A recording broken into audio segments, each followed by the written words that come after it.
along with the school boards, health and resource centers, community houses, all of our CDF partners. However, that group folded because we created a number of, in 2017, we created a number of resources that helped people to access space. Community use of schools used to be a program school boards had, and that funding ended. So since COVID, the end of COVID, we've reconvened a few of us as a group to discuss the issue of access to space, because as you say, you're correct, access to space is becoming prohibitive for many community groups to meet. Space is expensive, it's unavailable. So it is a concern that we're facing, and we're looking at reforming our access to space working group. So you're saying that you used to be able to have more access to school space and it's not available? You have to pay now, whereas before, through the community use of schools, which was a provincial program, you could apply to use space and it wouldn't cost you anything. Now you can apply to use space, but there's a cost, and most community groups can't afford the cost. So this is something we should advocate for sure. Yeah, I'm finding that we're really tight, and it's very hard to communicate with schools on this. Mm-hmm. Okay, thank you very much. Seeing there's no further questions for you, thank you very much for being here today for your presentation. Our next delegation is Medin Admusu. And I do apologize if I said your last name wrong.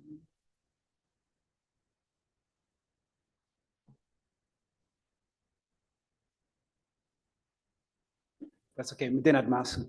Oh, okay. There Thank you go. you. I Close. stand corrected. You have 5 minutes. Thank you. Good morning, everyone. Thank you, Chair and committee members, for this opportunity to speak today. My name is Medin Admusu, and I oversee the Programs and Community Services team at BGC Ottawa, formerly known as Boys and Girls Clubs of Ottawa. I'm here today to speak about the potential impact that will result from the strategic prioritizing of youth, the strategic prioritization of youth in the City of Ottawa agenda. Specifically, I'd like to highlight and give kudos to the spotlight that is being proposed with the establishment of a youth social development priority under the Community Safety and Wellbeing Plan. The first Community Safety Wellbeing Plan had 6 priorities, but none specifically singled out youth development, social, emotional, economic, or any other aspect of their growth. This is an opportunity to build on that initial plan and dig deeper into a population that continues to require specific focus, attention, and investment. This is especially important to spotlight youth development now, prior to the full review in 2025, and for consideration of many other populations as well. As BGC Ottawa, we have been one of several agencies that have benefited from investments in our youth programming focused on crime prevention. I believe that Sarah spoke to at least one example. Sarah Mullen did.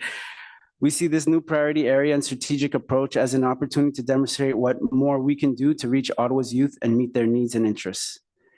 So I was going to talk about the Neighborhood Ambassador Program. I might just highlight one aspect to add to what was said already. This program started with 3 neighborhoods in 2020 in a partnership amongst 3 partners, Ottawa Public Health, the INS team, and ourselves. And now it's active in over 30 neighborhoods. The result has been almost 27,000 interactions this year alone with young people all throughout the city. They're looking for resources, support in things like employment, housing, justice, services, recreation, and just a caring adult to connect with. Beyond NAP, another example of how we focus on youth social development and engagement is our clubhouse spaces. These spaces are specifically designed to develop internal and external assets of young people using the developmental assets framework, which ensures that a caring adult staff is usually with them. In our case, a lot of the times it includes people with lived experience. So as you see, I'm presenting alone, but with partners as well. But I do want to end my presentation with just a few highlights of what our staff get to share in terms of their experiences dealing with young people every single day. These are all real stories and direct from staff working with children and youth directly.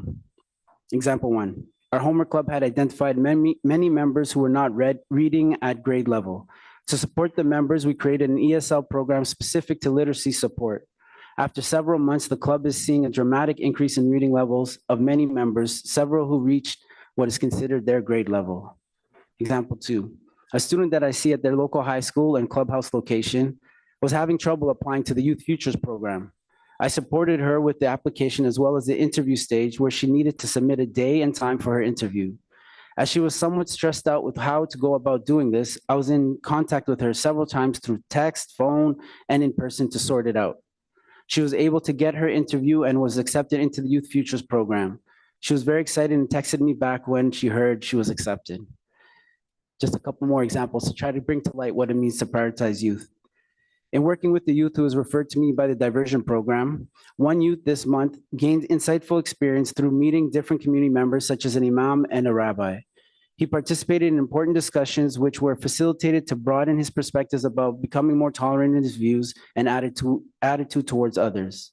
This reflects the program's core values of inclusivity, belonging, and respect.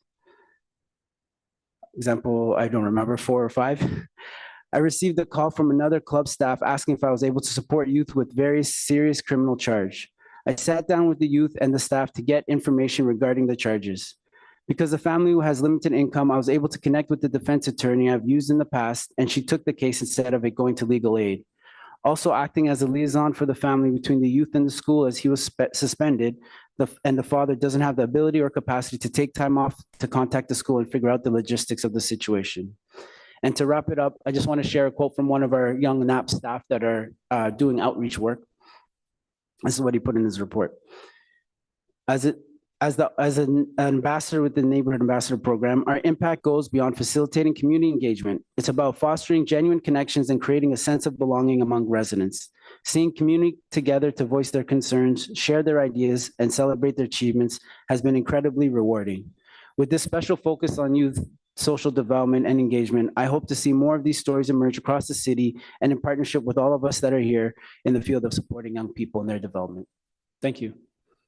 Thank you very much. We have a question from Councillor Kavanaugh. Thank you, Chair. Hi, Medine. It's so great to see you here, and thank you for all your work. It's been great. The club on de Maurier is really important in our area, and the whole Neighborhood Ambassador Program, which seemed to be had that feeling that it was just going to be temporary, but I realized that it has to be there permanently. And the partnership with BGC is really important. I don't know if you want to comment further on that. Yeah, we've, like I said, from 3 neighborhoods to 30. So that's, it's a testament to what the partnership brought in the first place in terms of relationships, in terms of sharing information across departments within the city, within community organizations. For us, it's been a great stepping ground for some of the young staff. That's been one of the benefits for sure. And I think it got mentioned a little bit as well. We definitely see it, and it's translated to some of them getting full-time employment with youth outreach. So there's a lot of benefits from it. Great. In terms of schools, do you have a strong relationship with the schools and that your participants are going to? I'm just wondering if that area needs to be built up since we're talking about youth. Yeah, in different ways. I gave a few examples of our outreach workers that are actually in schools, the specific high schools that they have a program in. Besides that, it's also just connecting with the principals and teachers that our kids go to. So we have programs where they come into our clubhouse locations, the one in the west or any of the ones, the other 3. And then if there's an issue going on, like a homework club or something like that, we'll connect with their teachers in school to find out if there's something we can do outside of the school space. Oh, great. That's good to hear. Thank you again for you and your whole team. Thank you. Thank you, Councillor Kavanaugh. Councillor King. And I just wanted to echo what Councillor Kavanaugh was relaying in terms of the programming. I know that BGC provides incredible programming through Don McGann on MacArthur, and I've seen it at work multiple times in terms of serving both the Vanier community as well as the Overbrook community, in terms of homework clubs, music, dance, instruction, and sports, but these being mechanisms to also provide youth access to other services if they require them. We know it's a very important model. I think many of us around the table here were pleased that additional resources could have been provided to BGC through during a previous budget cycle. And it's important that we ensure that the dollars that are required are provided to BGC and other such services to really ensure that we invest in our youth. So I really am grateful for the work that the clubs do in my area, but not just in my area, but also through Ottawa. So just wanted to relay that. Thank you, Chair. Thank you. Thanks so much, Councillor. Seeing no further questions, thank you very much for taking the time to be here today. Thank you. Our next delegation is Robin Brown.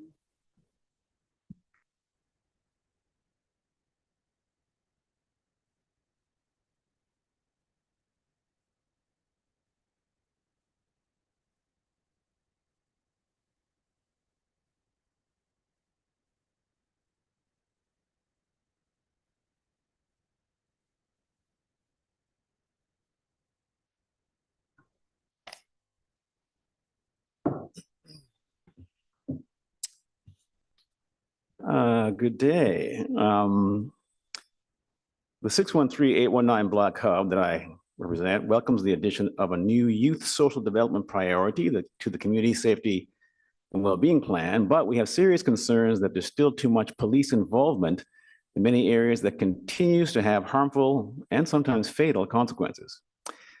For example, one of the new goals under the youth social development is collaborative strategies for risk interventions, as some people have mentioned. Page 22 of the staff report on the transition of CPO to the Community Safety and Wellbeing Office says, quote, tools such as situation tables provide a multi-sectoral risk intervention model for individuals that are at elevated risk for crisis situations. Situation tables help frontline staff from public safety, health, and social services sectors to identify people that are at an elevated risk for crisis and collaboratively and rapidly connect them to services before they experience negative or traumatic effects. Through this priority, staff will continue to identify collaborations and alignment activities with Ottawa Police Services, unquote. Now, this sounds a lot like the integrated community situation table the OPS said it developed over last year in collaboration with over 30 community partners. That table is to support the OPS's community outreach, response, and engagement, or CORE strategy, initially focused, according to the OPS, on enhancing public safety in the Byward Market and Rideau Street area. However, the table will also support the OPS's hotspot policing initiative, which is part of the CORE strategy. Now, hotspot policing is a form of predictive policing, which evidence and reports from local activists indicate too often result in discriminatory practices and increased police brutality against racialized people, especially Black and Middle Eastern youth. This increases animosity between the police and the locals in targeted areas. Such animosity is further aggravated by a focus on racially charged narratives about non-existent gangs, often used to vilify and justify surveillance against racialized youth and communities. Such narratives impede systemic analysis of the roots of street and gun violence and instead place the focus on policing racialized youth. This is not the direction we want to go in, especially since in June, the Ottawa Police released the results of its 10-year traffic stop race data collection, showing not only have things not gotten better when it comes to the OPS stopping Black people, they've gotten worse. Between 2013 and 2015, Black people made up 8.8% of OPS traffic stops. By 2023, 10 years later, that number had risen to 18.3%. Also in July, the OPS released its 2023 data showing officers still use force disproportionately on Black and Middle Eastern Ottawa residents, and the OPS hasn't presented a plan to stop doing it. Given that, how can the OPS be seen as a trusted partner? It was great to see the CPO report acknowledge the 2023 Center for Resilience and Social Development report From Punishment to Prevention as a benchmark to inform next steps. But the CRSD report cited youth saying they want a reduction of police presence in youth spaces. It also said individuals living and working in impacted communities identified a lack of available services that explicitly offer support to youth involved in street-level violence without implicating the police. Integrated situation tables working with police and youth-focused organizations on predictive policing is in direct opposition to what people cited in the CRSD report are calling for. The CPO report says, quote, although aligning strategies with the Ottawa Police Service will benefit the city's community safety and well-being plan, it is important to acknowledge the experiences of harm that have been caused to some individuals and communities through policing. This acknowledgement is a starting point to work towards solutions that provide the right resource at the right time, unquote. Now, that sounds great until it says that an example of this approach is the recently launched Anchor Mental Health Crisis Response Initiative. However, Anchor is another example of where the police remain engaged at a dangerous, potentially lethal level. And that's because Anchor was created by the Guiding Council on Mental Health and Addictions, which the OPS created and sits on. Due to OPS influence, Anchor is in its current form won't stop incidents like last June when the Ottawa police received 911 calls at 2:11 p.m. about a man with a knife in the Byward Market having mental health crisis and responded by shooting and killing the man 2 minutes later at 12:13 p.m. The OPS's influence on the Guiding Council highlights another issue, the systemic exclusion of voices critical of the carceral system in general and the OPS in particular. I tried to join the Guiding Council, but was rejected. I recently tried to join the OPS Community Equity Council, but was rejected. And I tried to join the Community Safety and Wellbeing Plan Advisory Committee, but was rejected. The CPO report recommends adding 2 public members to the Community Safety and Wellbeing Plan Advisory Committee who are independent of any organization to bring a resident perspective. However, given past experience, we're concerned individuals with perspectives that are too critical will be excluded. If you really want to make youth safer, act on what youth are telling you and make one of the guiding principles of the Community Safety and Wellbeing Plan aiming for less police involvement in all areas, not more. Lives depend on it. Thank you. Thank you, Robin. There's a question from Councillor Johnson.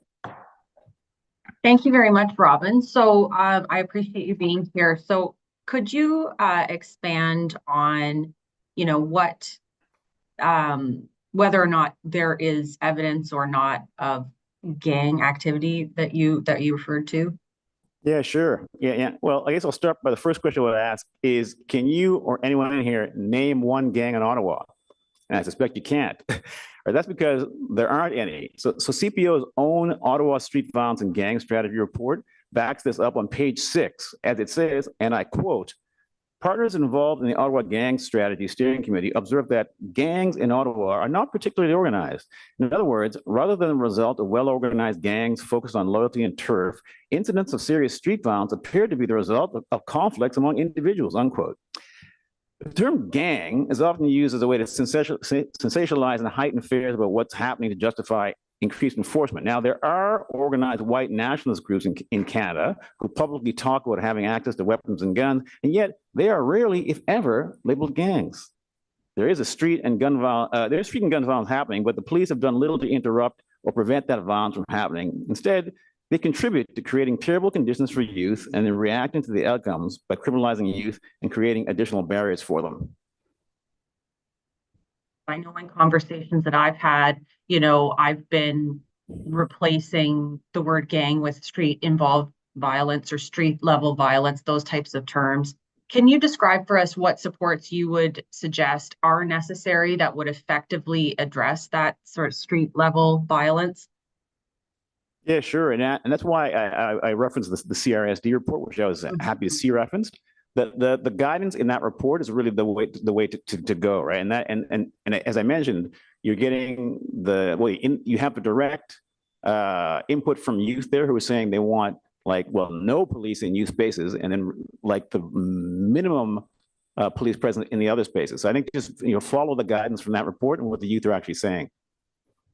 Okay, thank you very much, Robin. I'll have more questions for staff relating to the same things. In some of the conversations I've been having with youth and families who have been affected by gun violence, there is that tension around police presence. So I appreciate you bringing those issues today. Thank you. Thank you. Okay.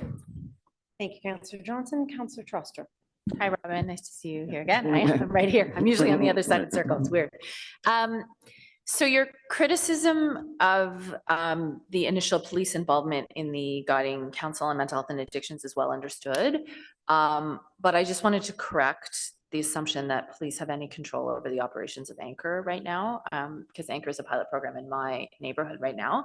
I am intimately connected to the 2 community health centers that are running the program. It is entirely staffed by people with lived and living experience. And there is no police that is involved in the actual operations of the program. So I just wanted to clarify that. The criticism of its founding, well understood and could be disputed by some, but I just wanted to be really clear, first of all, that the early results we're seeing from that program are very promising. And at this point, I don't know of any cases that have required police backup, and the demand is much higher than anticipated. The early data is saying that Anchor in Centertown alone is receiving 8 times the calls of the entire city of Toronto. Yeah, which is pretty wild. So I think it speaks to your point about needing alternatives Yeah. to policing when it comes to community safety. And again, there's a lot of great elements of the program. What I was talking specifically about was that when the guiding council was first created, the terms of reference said the police would be called, quote, when criminal activity is present. So that means that's pretty broad, right? So after I pushed a bit, it's been changed, I believe, to when it's violent, right? But the problem is that's still like the guy last year in the Barbara Market, right? People with knives are being shot. Yeah, Right? I mean, So it also depends what the caller is asking for when they call, like just to Yeah. clarify. But no, that point is well understood. And we have another huge concern in Centertown specifically, which is the challenges around public drug use, like in front of schools, in front of people's homes, and not having a specific person to call for that purpose. If people don't want to call police, but Anchor is designed for more of a crisis situation, so this is a threat I intend to pick up on, because a huge amount of the demand for service for Anchor are for those sort of mid-level neighborhood well-being pieces, where we don't have a concentrated dispatch, to get the right outreach workers out there. So just to let you know, that is something I'm working on. And in some ways, the early dramatically huge uptake of Anchor is really validating, I think, to a lot of the points you're making and a lot of the work we're trying to do in the community. But it's also identified where the gaps are, and we're working on those really actively, and looking at alternatives to policing in those situations, because, well understood the problems with criminalization of drug use. And also, simply speaking, those calls are often very low priority when there is someone with a weapon somewhere else or some other situation that might be considered a danger to public safety. But thank you very much for your presentation. No problem. Thank you, Councillor Troster. Thank you very much for being here, Mr. Brown. I'll now invite Mohammed Sofa and Carla Thor from the Ottawa Coalition of Community Houses. And I understand you have slides, and the community coordinator will cue that up for you.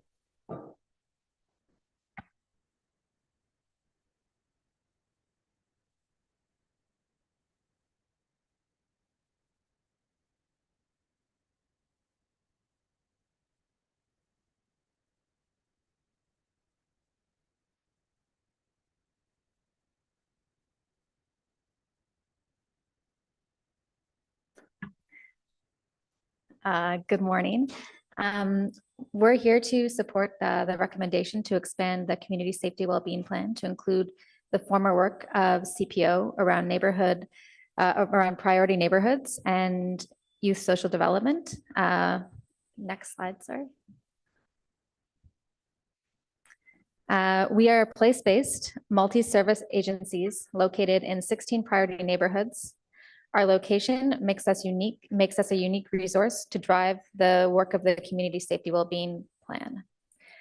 Currently, as mentioned earlier in the report presented, 6 community houses receive community safety wellbeing funding to offer community youth and family support services.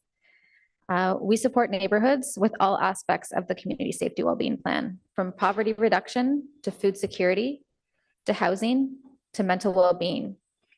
This is work we know well.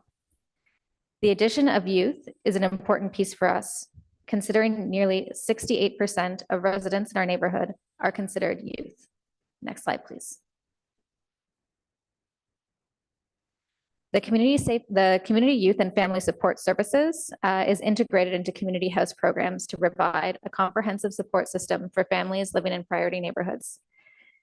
These services center the needs of youth by using place-based, family-centered approach. And then on the slide, you can see we have the 6 community houses which have received funding starting in 2022. So Banff, Blair Court, Britannia Woods, Confederation Court Community House, Deborah Dines, and Russell Heights Community House. Next slide, please. Okay, good morning. My name is Mohammed. Just as Carla mentioned in the previous slide, 6 community houses received funding from the Community Safety and Wellbeing Plan. These 6 houses served more than 1,000 youth, unique youth, and over 440 parents, with total contacts of about 20,000 services. This speaks to the diversity of the communities. As you saw in the previous map, they're scattered across the city in different wards. And the services were similar in a way that the needs of those neighborhoods were similar and the programs were targeted as such. But it's been since 2022, and even in that short time, we've been able to demonstrate impact. And we 3 years is not enough to address deep rooted issues. And we are looking forward to seeing what further long-term investment will look like to improve and create long-term impact in our communities. In the spring of 2023 or 4, last spring, we held a youth symposium to engage young people around issues related to inequities and harms in our institutions, particularly in education and justice systems. This marked the sort of the beginning of bringing neighborhoods across the city together and bringing young people together and begin a youth-driven work that will give them voice citywide and in their community. So these young people organize within their local neighborhoods, whether it be Britannia Woods on Ritchie Street or Russell Heights on Russell Road, and in between, and then they would come together at the city level and meet each other to organize. We're thankful for Councillor King for attending and Councillor Lane Johnson for sending representative from her office. In terms of alignment with the, next slide. In terms of alignment with the community safety and well-being plan, the community houses are very well aligned with the work of the community safety and well-being plan, mainly because of where we're located, the demographics and the communities that we support. So we work along residents, addressing inequities we work with residents to address inequities and drive local solutions. These include services, including health outcomes, which means general well-being for people, working with young people to increase their protective factors, and working upstream, as well as building collaboration. Just to give you an idea of what a neighborhood, a family in one of these neighborhoods, sort of a household income is, it's under $25,000 a year for the household, not individuals. The average household income is under $25,000 a year. And that includes under 68% of the population being under the age of 29 years of age. So as you can imagine, the community houses are the sort of the first responders of critical issues in our community and often crises. Just to give you another example, community houses represent 11 out of the 28 food banks in Ottawa, and that represents about 39% of food banks in our city. That means those 6 community houses that were funded by the Community Safety and Wellbeing Plan had 80,000 visits just for food insecurity, and over 170,000 across the 11 food banks that are within the community houses. Now, all this shows the need that these neighborhoods are often very different from their neighboring communities, and ensuring their success is critical.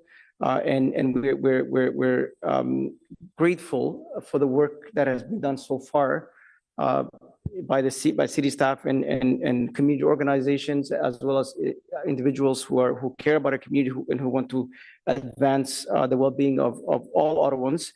And so it's critical. We can't have setbacks in this work as we have put a good effort forward in the last round in 2022, and we look forward to further investment in this work. So we'll leave it at that, and thank you for your time. Perfect. Thank you very much. You have a question from Councillor Plon. Hi, thank you so much. The slides kind of went quickly there, but did I read correctly? You guys are not in Lower Town, right? For the community house in Lower Town? We are. You are? Okay, sorry. No, not in the community. It's not funded.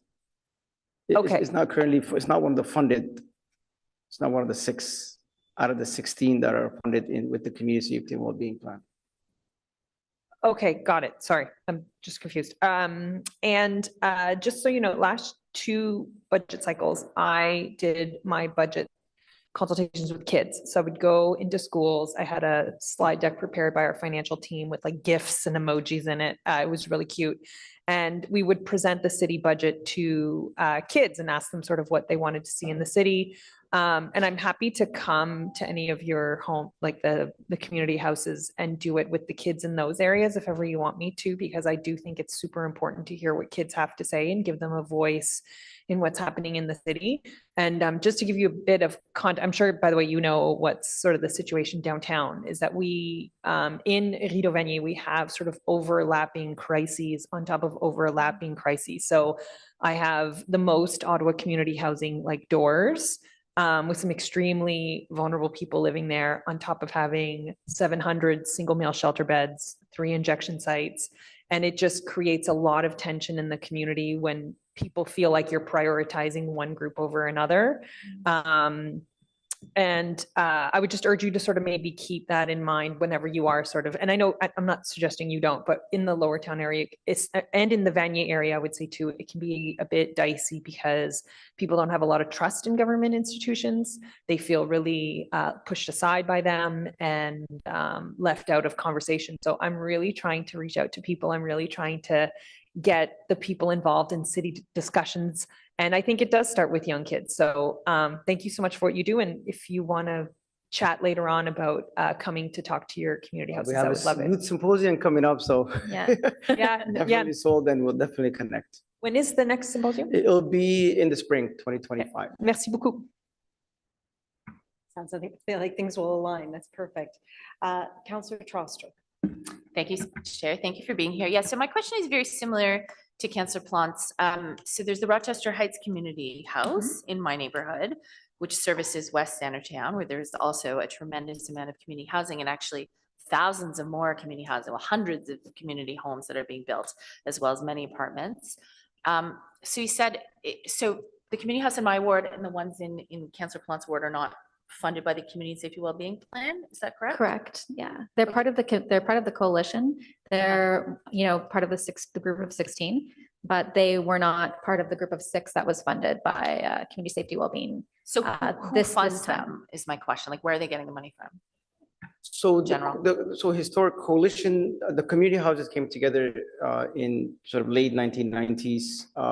At that time, from that time to now, there has been funding going for basic coordination. So to open the door of the community house, hiring a coordinator like Kristen, who works at Rochester. And then we look for other resources to bring in.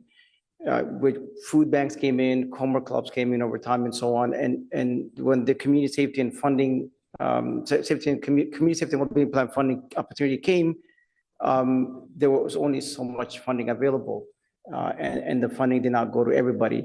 So in this round, one of the asks that we're making is that those who are interested in applying have the opportunity to apply and their application assessed, and that the funds are available to cover more people in the pool. My question is, the 6 houses that have this funding, what services are they offering that are different from the ones that don't have this funding? Right. So the 6 houses added a full-time family and child workers to their team, which the others don't have currently. Okay. That's the addition, is deepening the child and youth work, outreach, family supports, system navigations, all those services are available at those 6, not available at the ones that are not currently funded. Not available as well as resource. They might do that work with very limited volunteers and some communal effort, but not available through paid staff. Okay, and so the ones that are not funded, so the bricks and mortar was paid for to build them, but you're saying it's mostly volunteer labor or staff from other agencies that come in to provide services at those community And houses? full-time staff funding from the city, as well as a little bit for child and youth, as well as a little bit for those with food banks. Okay, so they receive other city They funding receive- from other envelopes. Okay, thank you Yeah. very much for the clarification. Look, I'll just say, we have a wonderful program called The Door in Ottawa, where I've been in Somerset, where I've been many times, that draws from kids all over the city, and I'll never forget when I had a conversation with them and I said, what do you dream about in your city? And this young person said to me, I wish there were food banks that were closer to people's houses. And that broke my heart. I said, we can dream way bigger than that. So I'm really grateful for the services you provide. And I have now seen that youth for several years who's thriving in that program and doing all sorts of really cool stuff. But, you know, if our dreams are that small among young people in our city, we have a lot of work to do. So thank you. Thank you, Councillor. Councillor Kavanaugh. Thank you very much, Chair. And thank you both for coming out. Britannia Woods, of course, I know very well it's in my community, and the wonderful work that's being done there. It's very much needed, and I appreciate the work, and I appreciate our general manager coming out with me to see the work that is being done for counseling for racialized youth. Really appreciate that. In terms of space and all the things that a community house has to do, it's growing. What's happened is what was a pantry in the back of what was a townhouse is now grown to be a major part, and you're servicing more than just your immediate community. So I just want to ask about the challenges of that, because it is concerning that that we're handling this, but we weren't set up for it at all as a city to deal with. Yeah, I mean, so just an example of a community house is a community center that operates out of a 3-bedroom or 4-bedroom converted townhome into a center. So infrastructure is difficult to maintain. Just imagine where we are now. And when we talk about community safety and well-being, you know, we talked about family-centered approach. Essentially, we talk about is a holistic support to people who are deprived of basic needs. So if we engage with family, a person, we're engaging with the family. So when someone comes for food, you know, in this little sort of a living room that we have, we're serving 35 households per day. They're coming at different times, and that's where the pressure begins. I really like your comment about if our dream is really about a food bank close our community, then we're already in trouble. That's the sense we have. We have a lot of work to do in our city, but it begins first and foremost taking care of people. These steps, I think, will lead us to something positive down the road, but it's a continual work, and there's a disproportional inequities in our city, and they're obvious and they're clear. And it starts at every level of our city, both from infrastructure to services, to access, to transportation, to housing, you name it, is embedded in all of it. How we come around that and address them and name them is something that I think we grapple with every day, because you come in with your coffee in the morning and someone is waiting for you at the door. And when you're leaving, they ask you not to leave because they need some more work done for them. So these are the type of, I think, challenges that social service agencies face, particularly those who are embedded right in the community. And then we put a brave face on, I think, most days to go and address things, but sometimes they are beyond what individual organizations can do, and they do need this level of thinking. Thank you. I think it's an important conversation with Ottawa Community Housing, because we are growing. Going to a ceremony this afternoon, we're gonna grow. And we have to be realistic about the issues that we're facing and what's needed beyond just units. So appreciate the work you're doing, and we'll continue to work together. I know there's a lot of challenges, and thank you for everything you're doing. Thank you, Councillor. Councillor Carr. Hi, thanks very much. Sorry, I'm not there in person. But I really appreciate you guys being there here.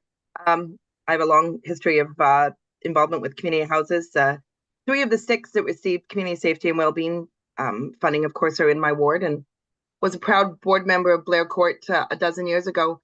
Just a couple comments, and I think they follow well with what some of my colleagues have said.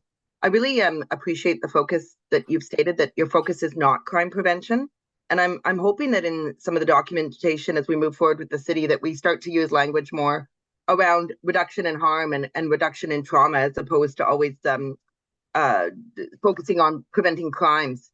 One of the important, my experience has been that place-based nature of community houses are so important. And we've spoken to that a little bit. The one thing I have noticed, though, as we've migrated to not only serving more people food banks in the community houses, but in some cases, such as with Blair Court, actually having to absorb food bank responsibilities when other food banks shut down. And I guess my concerns are that in some cases, given the high needs in our communities these days, is that we're losing, everyone's so exhausted and tired that in some cases we're becoming more service focused than program focused. And I'm wondering if you have any observations on that, in terms of, whereas we used to be able to offer a lot of programs, we're now focused on just, referrals, food bank, clothing bank, and just, I wondered if you could share any thoughts on that. Yeah, I definitely agree with that, especially coming out of COVID. And I think that's where we really see the role of the community safety wellbeing plan and funding in our houses, because if we are able to have someone in that role, some of the other workers are going to be able to focus on going back to programming and really reopening and redeveloping that sector, which is so important and has done so much good work in our communities. Yeah, thanks. That's it. That's simple. But I think it's a resource. So you have the amount of support available, and then the demand. There's a huge delta, right? There's a big gap, and then so we are running to, I think, just responding to crisis that has created this responsive mode in the sector. We definitely have to find some balance in terms of providing, things like the CDF, those kind of calm programs where people actually create and build and dream about how to make things better instead of getting food and getting government benefits and dealing with crisis and so on. So that hopefully that helps answers your question, Councillor. Yeah, I think it's one of the challenges as I look at sort of the ambitious nature of what we're setting up here. Is that how do we tackle that sort of proactive, work in terms of reducing harms, reducing traumas in the community, while at the same time addressing all of the needs that we have just in basic services day to day. And I think it's a big challenge as we move forward. But thanks again for all the work that you do. Thank you, Councillor. Councillor Johnson. Thank you, Chair. So I just wanted to refer to the notes that my office took at the most recent symposium. It was 10 pages of typed notes. It was a really dense session. And so with a lot of specific actions and ideas.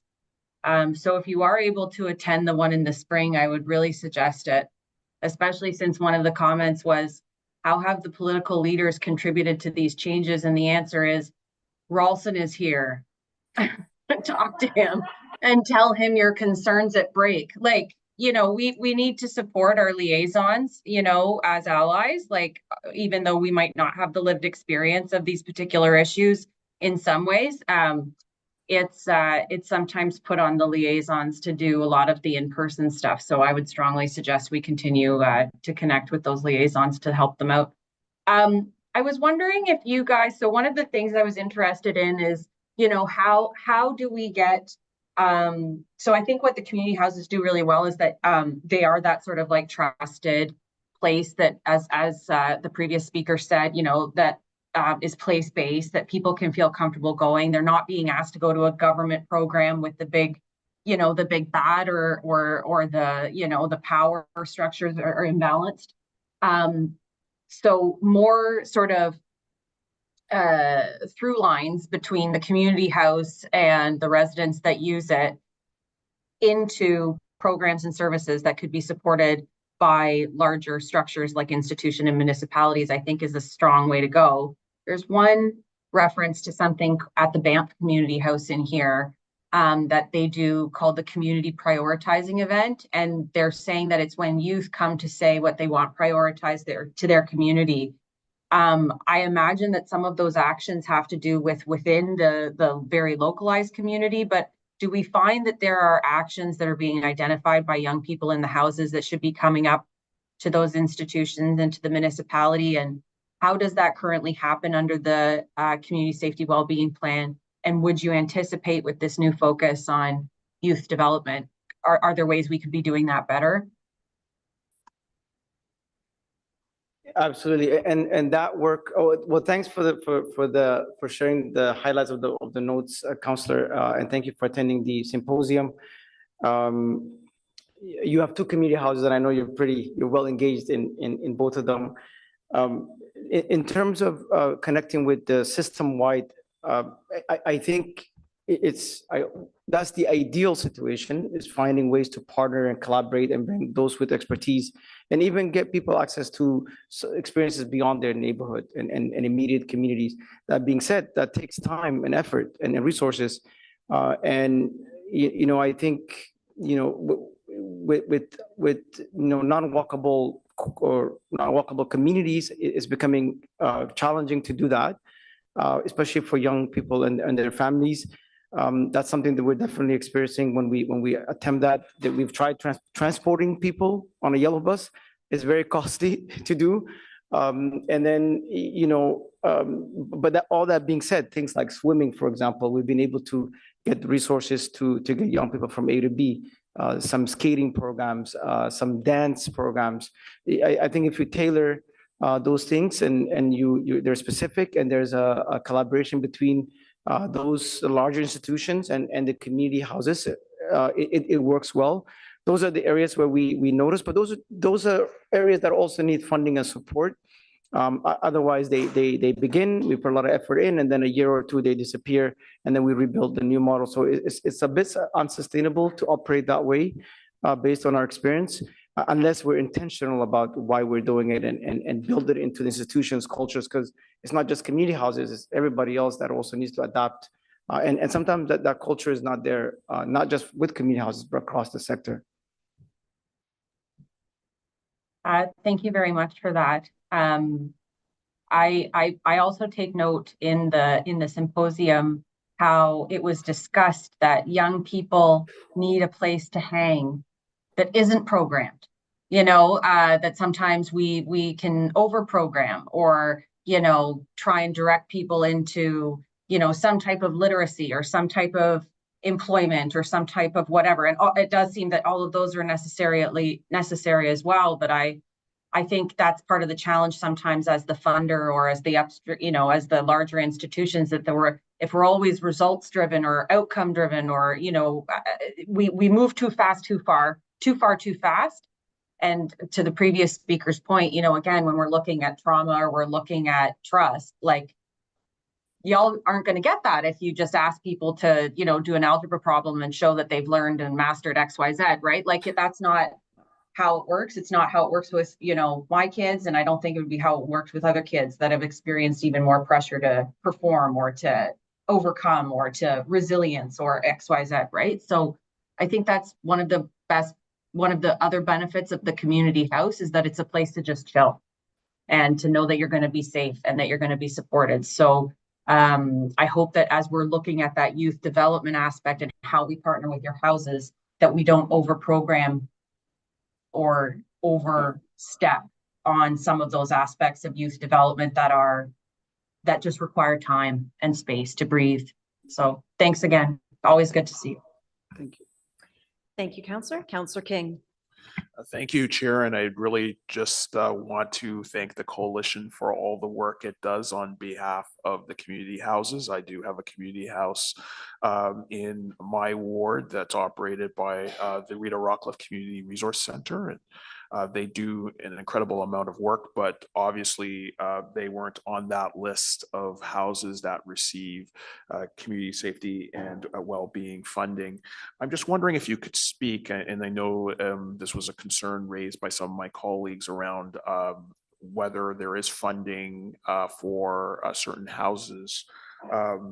whether there's a need for extension of this funding throughout the network of community houses that are in the city, and what that extension of funding might look like in terms of amounts or needs.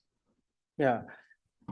So the base funding, the average, let's talk about averages because there are 16 houses here. The base funding, annual funding from the city to a community house is about $140,000. Of that $140,000, that covers youth programming. It covers food bank cost, as well as the community house director or coordinator, as well as the operating cost of the center, everything from printing to supplies to T-shirts for the kids and balls and whatnot, and all the pieces that come in, as well as some renovations. And so you can imagine the $140,000 is base, literally a base for community houses. What's built on top of that is other short-term funding from various organizations, from United Ways and Ottawa Community Foundation, but usually short-term and usually in small numbers. For example, we share $90,000 from the United Way East Ontario. It's divided into 16 houses. Just imagine what each house is going to get. You end up around under $4,000 or $4,500 annually to support the homework clubs. So the community houses are incredibly resourceful in that sense. As we look at the layering of sort of innovating or having greater impact in the community safety and wellbeing plan funding is an opportune time to increase that funding for community houses and put resources into the community house by bringing a child and youth centered person, since 68% of the people that live in those communities already are younger people. That's sort of where the data is forcing us to invest. Therefore, our focus on children and youth and place-based support for this funding. I appreciate that. That does mirror what I'm hearing in the community about the need for more funding for community houses, for the expansion of community houses. I know that in Overbrook, we've heard a real direct call for that from residents who don't have that resource.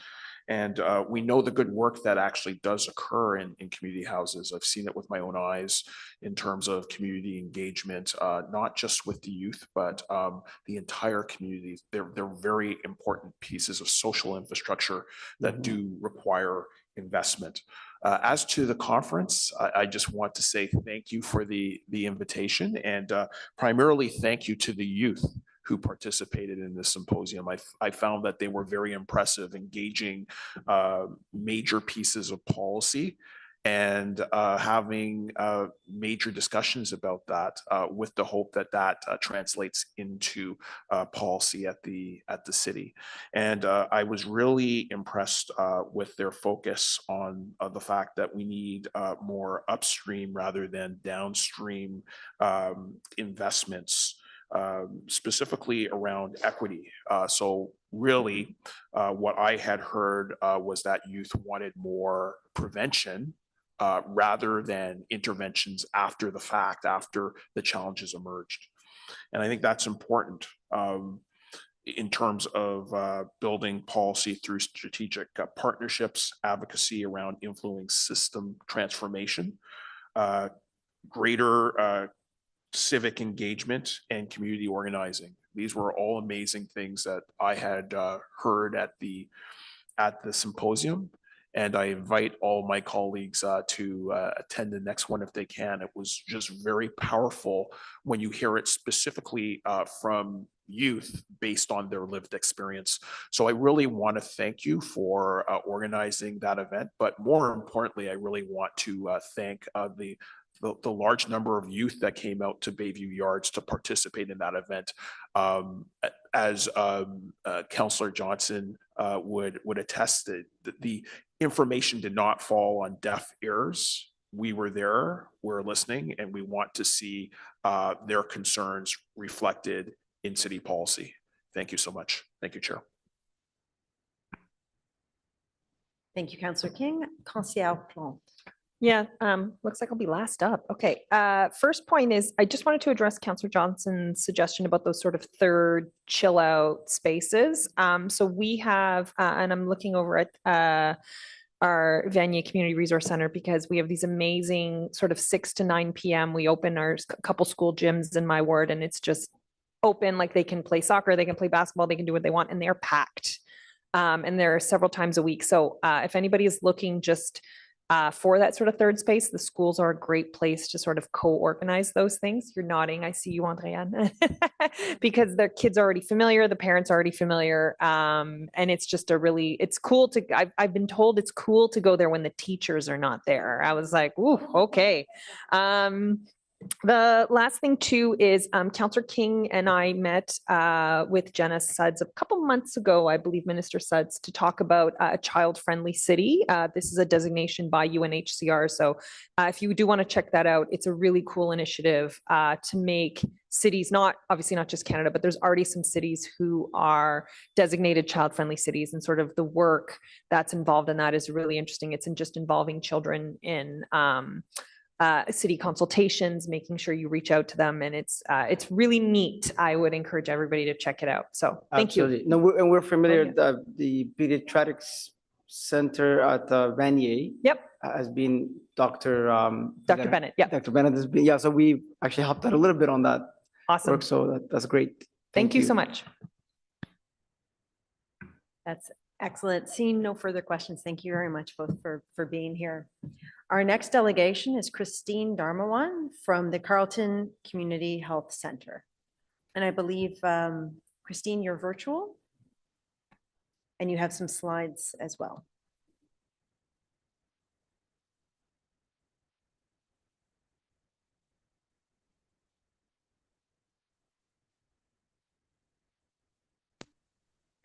Can you hear me now? Yes, we can. Okay, that was a classic case of having to unmute. Oh, we've all been through it and we'll all be through it again. So you would think have 5 after, minutes. after so many years. So good morning, and thank you for the opportunity to speak today. My name is Christine Darmawan. I'm the Program Director for the Parent, Child and Youth Services at the Carleton Community Health Center. And I am taking this opportunity to present a program, a youth-focused program called SWAG. SWAG stands for Students Will All Graduate. So I do have a slide deck. We'll move on to the next slide. So students will all graduate, and you have a picture here of our last graduation. We do a graduation for all of our participants in June, and if you are interested in joining us, just let me know. It is a public graduation. Next slide, please. So the SWAG program is a SWAG that has for overall goal to assist youth who are at risk of not graduating to stay in school and reach their full potential by providing concentrated academic, social, recreational, and individual support.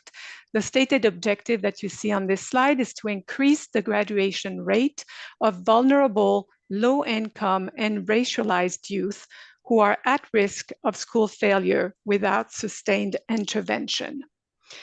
SWAG invests in youth at risk of school failure to give them the tools and the support they need to reach their full potential and a positive school outcome, thus mitigating the potential for poor outcome of lifelong adversities associated with failing to graduate.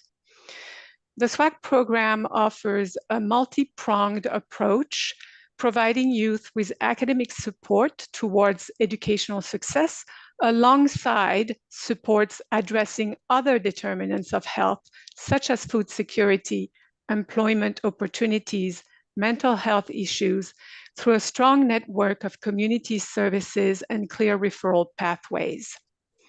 Can we go to the next slide? The participants of the SWAG programs are youth who have graduated from grade 8 and have been flagged by their school teachers, principals, social workers at being particularly at high risk of having a failure to graduate once entering high school. So vulnerable youth who are at risk of school failure. We focus on low-income social housing neighborhoods in the Carleton area, and we focus on equity-seeking groups, including Black youth and other visible minorities who face adversity. Next slide. Actually, we will move to the next slide because I'm seeing the timer.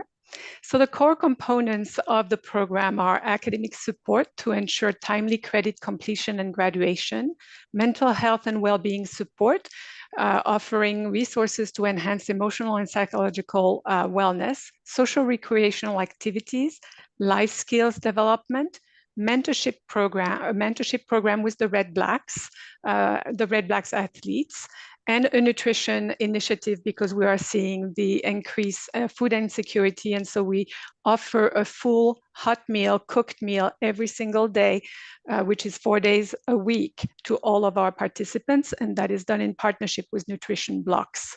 Next slide. So we have a great success with SWAG. We are working with youth who are particularly at risk of not graduating, and we do see as a result of participating in SWAG, 85% success in graduation rates. Of those 85%, 73% of the youth go on to pursue a post-secondary education. Next slide. And next slide again. So success factors, I think one of the greatest dimension of SWAG that contributes to the success is really this multi-pronged approach. We emphasize a holistic model that addresses the diverse needs of vulnerable youth. Youth don't struggle in school because math is hard or because French is hard or because English is hard. They struggle in school because of all the other things, all the other dimensions and challenges that they're facing in their lives. And so the program really addresses those other dimensions as well as provide the academic support. So we build strong supportive relationship. We provide one-on-one social emotional support. We have strong partnerships in the community, and so we are able to provide appropriate referral. We work on building self-confidence and life skills. Next slide. Next slide. So we are supported by various parties, and I'm very thankful to the City of Ottawa, among others, for the support provided. I've heard these themes of funding and core funding throughout most presentations so far. I won't reiterate it, but we are facing similar challenges. And next slide. And here are some of our graduates. So I know my time is up. I'm happy to answer any questions you have.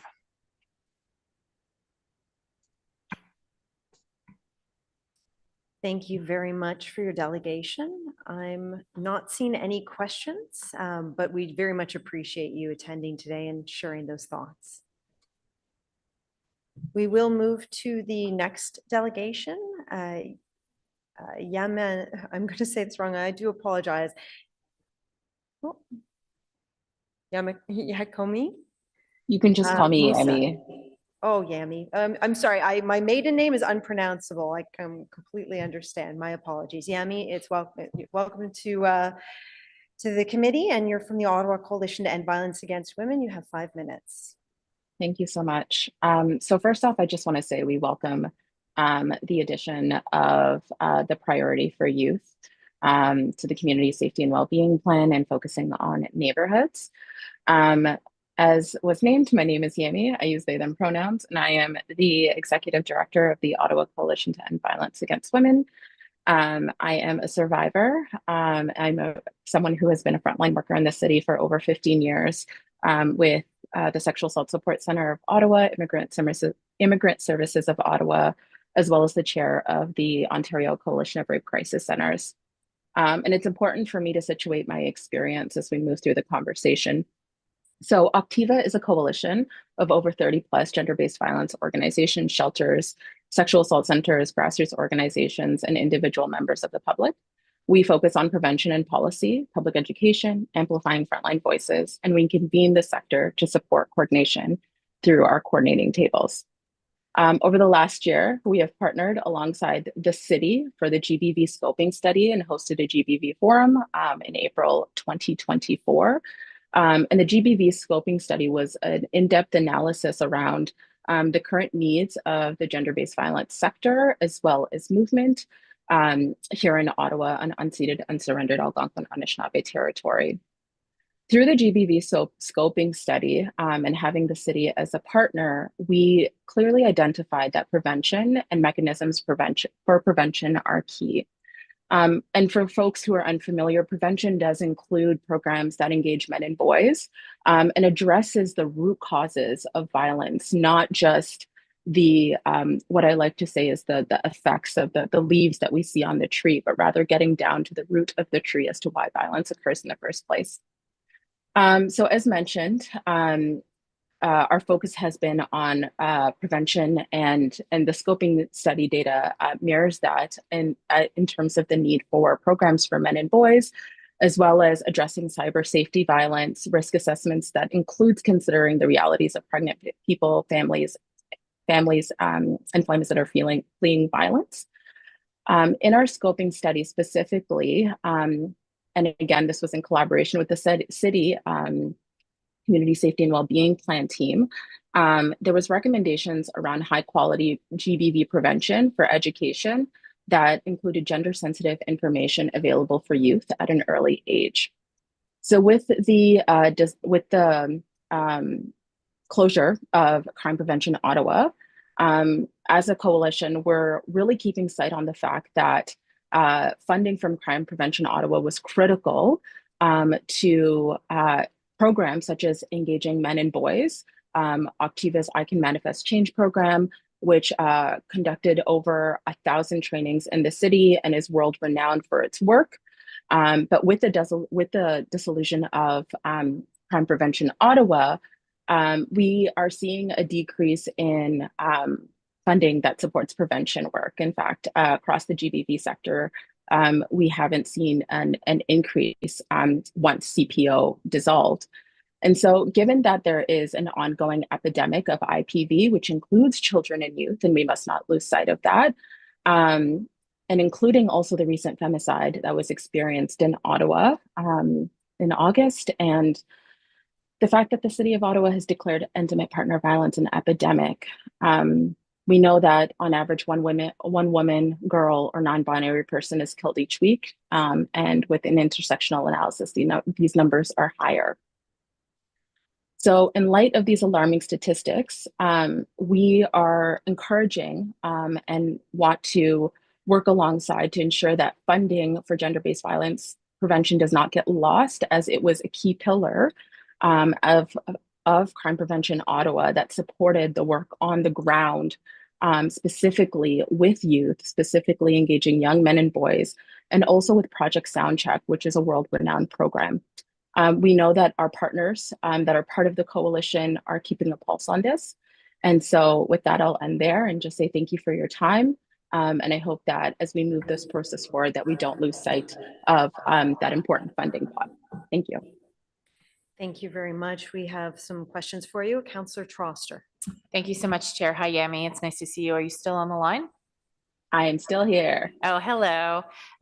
So I'm not sure if we got a chance to update you, but at the recent association AMO conference, which brought municipalities from across Ontario together, Councillor Kavanagh and I were part of the delegations from the City of Ottawa that met with provincial ministers specifically to talk about the need for increased funding for prevention of gender-based violence and the fact that that funding needs to be situated within existing organizations like your own. But my question to you is, how much funding were you receiving from Crime Prevention Ottawa that you are not receiving now? So for our Engaging Men and Boys program, it was over 60,000. And wow. For Project Soundcheck, it was about 40,000 per year. Per year. And how many years were you receiving that funding for? So this is all before my time, so I may not have like the exact metrics on this, but it was approximately 6 years to my knowledge. Wow. And so, yeah. That's $100,000 a year. And what is the total budget of your organization? The total budget of the organization is a little under 500K. Wow. That is a huge percentage of your budget that was cut as a result of the collapse of Crime Prevention Ottawa. Are there other funding streams that you have been able to apply for under the Community Safety and Wellbeing Plan?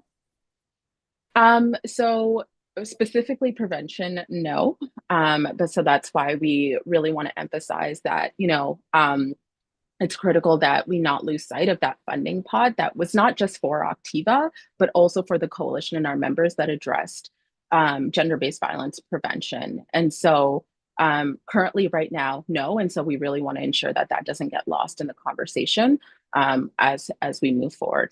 Just to be clear, the 100,000, was that Octavia alone or was that sector-wide in Ottawa? So that was Octiva alone. Wow. And do you have any accounting of the other cuts that had to be made to other gender-based violence organizations as a result of this change? I can definitely get you those metrics from our membership.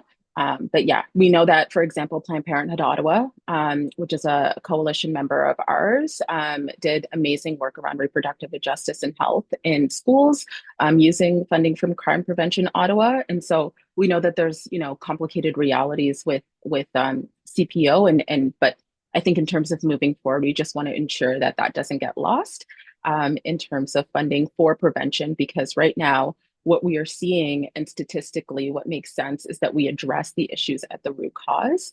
And so we see this as a mechanism that will allow that. Yeah.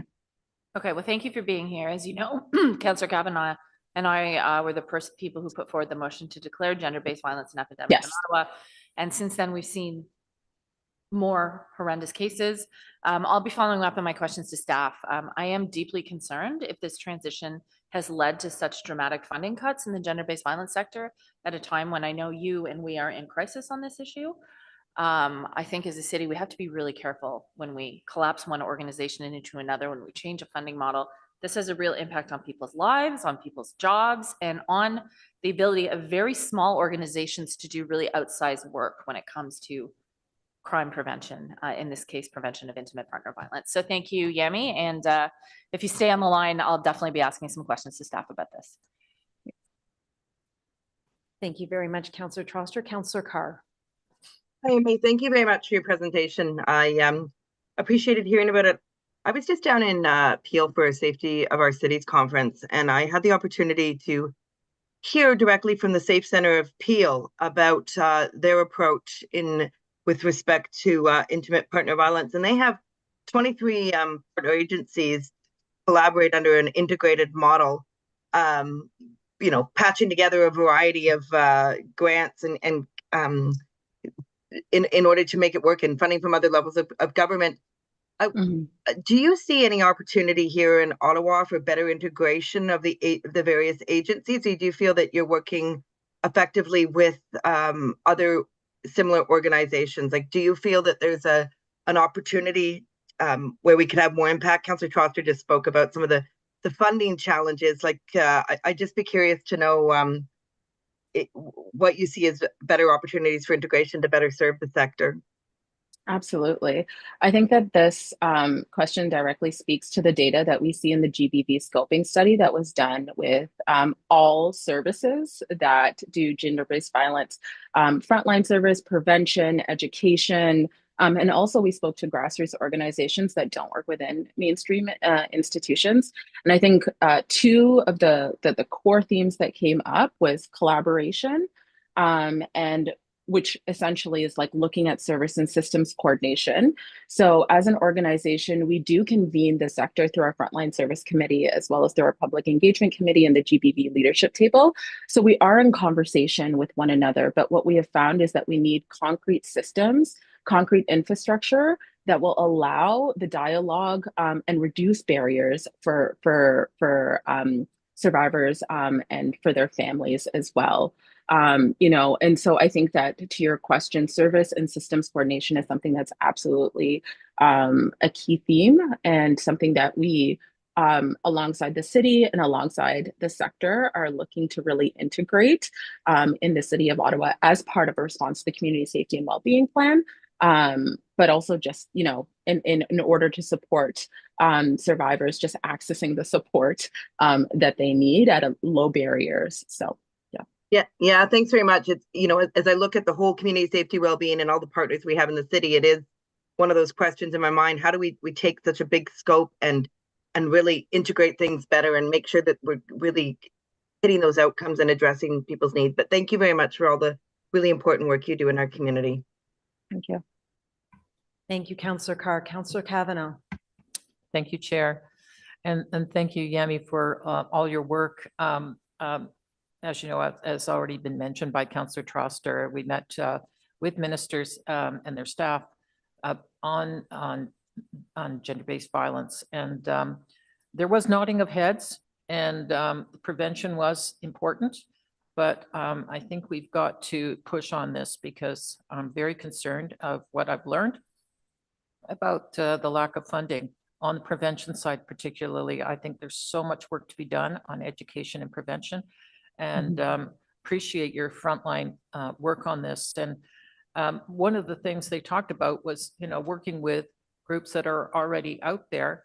And I think you're Exhibit A on that. So I can't see why they wouldn't.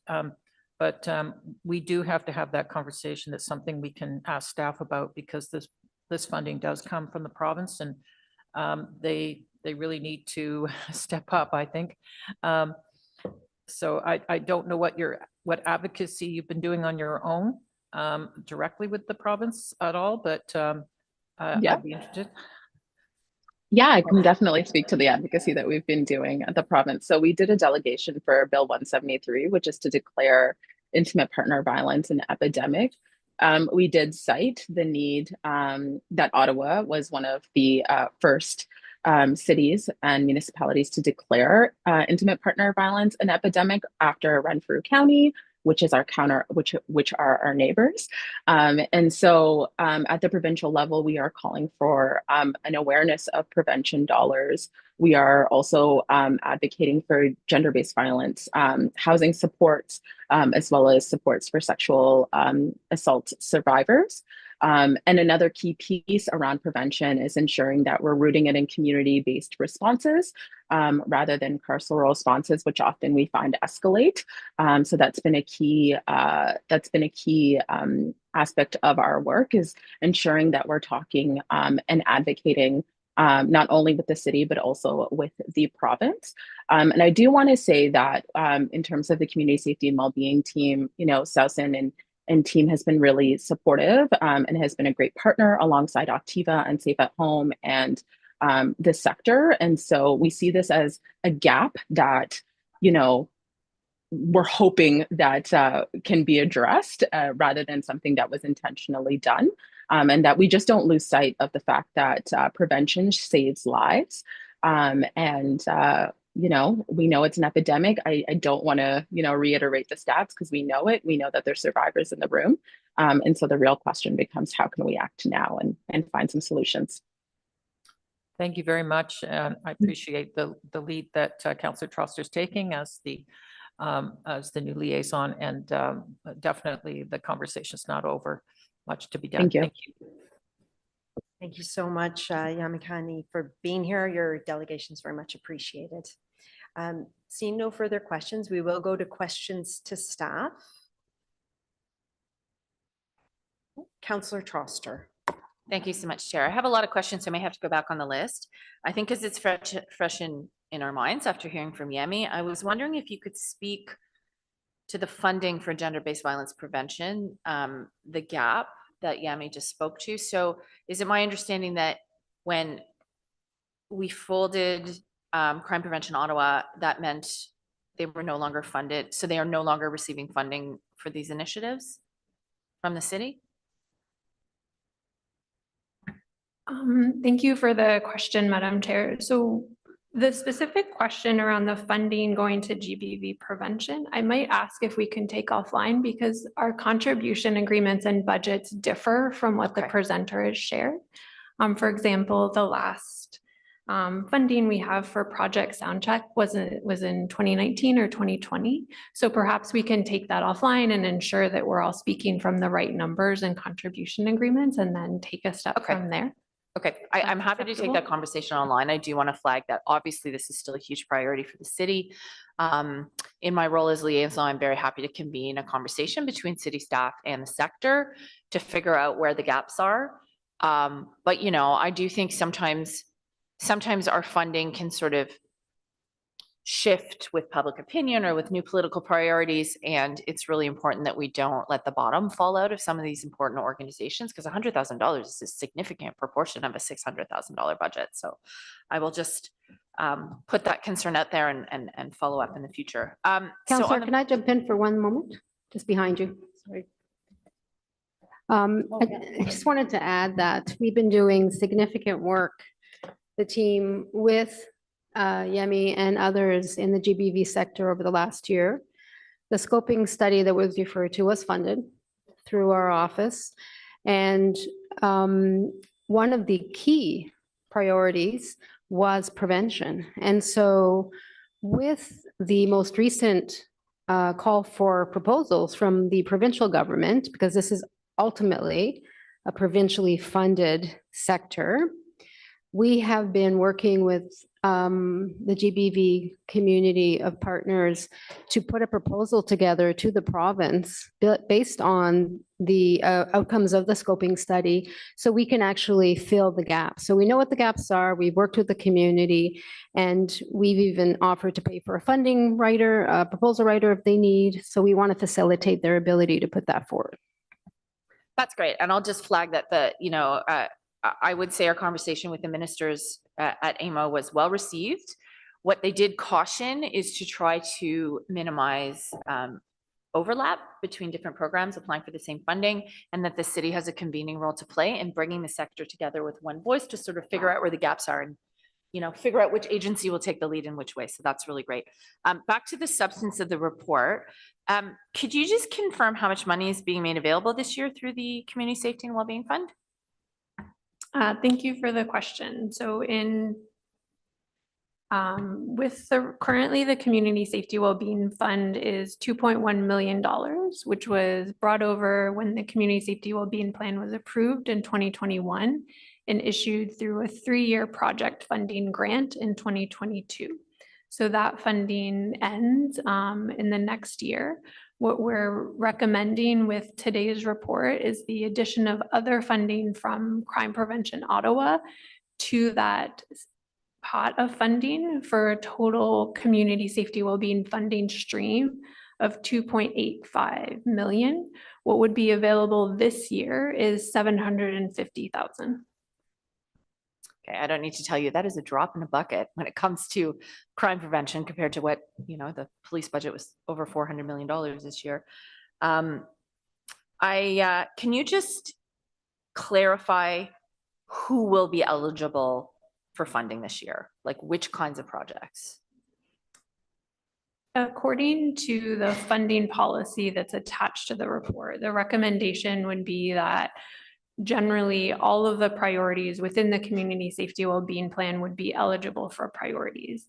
The recommendation is that we look on, because of the limited amount of funding, look to different priorities year over year to make that accessible funding to 1 to 5 years based on areas where there's action plans, clear alignment around priorities. So the recommendation for this year would be to focus on youth and poverty reduction. Now, so this is multi-year funding though that people are accessing if they apply this year, or organizations? It's project-based funding. It's not sustainability funding, but the project funding could be multi-year. Okay. I wanted to just talk about the list of priority neighborhoods that was included in the report, because to me it was glaringly obvious that there are no neighborhoods in Somerset Ward included on that list, and Centertown is not included on that list. We have the highest rate of crime in the city. I do have some concerns because is it correct that the Neighborhood Equity Index is based on 2016 data? Yes, it's based on census data. So it's currently being updated with the latest census, and that will be completed at the end of this year. one of the reasons we're bringing forward this recommendation is for the various neighborhood-based initiatives that you heard about today. So from our community partners, as well as the integrated neighborhood services team, is to ensure there's clarity and around systems and process to find alignment around all of those initiatives and other teams, as well as, for example, the community engagement team. Yeah, I'm deeply concerned about using data that's nearly 10 years old, that predated the overdose crisis, specifically in Centertown. Because we are in crisis right now in Centertown. And when we talk about children and youth, you know, I attended my daughter's parent-teacher night on Thursday and had to have an encampment of folks openly using drugs moved along from outside my daughter's classroom in view during parent-teacher night. And what I'm hearing in terms of children and youth in my neighborhood is increasingly kids are scared to walk to school. Parents are scared to let them walk to school, that we have so many unmet social needs in our neighborhood that, you know, I feel like a canary in a coal mine because I'm not sure what will be actually reflected in crime data. Because right now, when people call the police to say there's someone openly using drugs in front of my kid's school on my porch, you know, right in front of me, they're very often told that police will not come, and therefore this is not recorded in the data. So I have some serious concern, first of all, using 2016 data. And second of all, about whether that data will capture the reality on the ground, because it takes a while for the data to catch up. But I can tell you, we're having a rough go of it in Centertown because, as you know, that's where the new anchor non-police crisis response is focused. To me, it seems a huge omission that Centertown is not included on the list of priority neighborhoods when even from the 2016 data, the Dalhousie Rochester Heights neighborhood, which we would call West Centertown or Chinatown, it ranks 14th across the city, which is still relatively high need. So can you describe the factors that contributed to Centertown not making it on the list that we currently have? Thank you for the question. So when the Integrated Neighborhood Services team was established in 2019 and selected the 27 neighborhoods where it works today, the following year, the community engagement team was established as well. And the decision was made that based on the needs in Centertown, the community engagement team would be a more appropriate response at that point in time than the integrated neighborhood services team, as well as given the community development framework is working in Rochester Heights. So it was a collaboration between those different neighborhood interventions to determine which one was appropriate, most appropriate based on the situation. Okay, so, and I'm very grateful to the community engagement team. I've been working with city staff to scale up their presence in Centertown, and that's great. So I do have an inquiry that I'll be presenting later, which really just asks for more of the granular reasoning why Centertown was not included, because I do think it's still a huge omission because the dynamics of the neighborhood have changed. And we're also soon to see 10,000 new residents in that area, most of whom will live in community housing. So I'm very interested to see how that it could be on there. I just have another question because you mentioned the downtown situation table, but that currently only includes community organizations from Byron Hill, Rockets and Hill, correct? No? No, and I just, sorry, I know what she's gonna ask, but I can answer. Yeah, Councillor Plunkett. So my question is, now I understand the idea is to try to spread this idea of neighborhood situation tables through priority neighborhoods. This is my concern about Centertown not being included on the priority neighborhood list. What are the opportunities for Centertown to engage in that existing structure?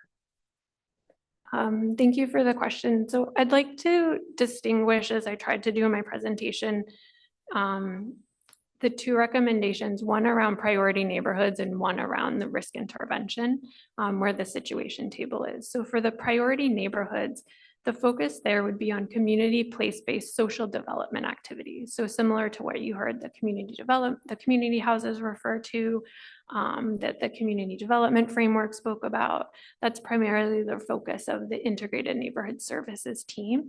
So it's that focus on prevention, upstream social development of, you know, youth, community, families in those areas and neighborhoods.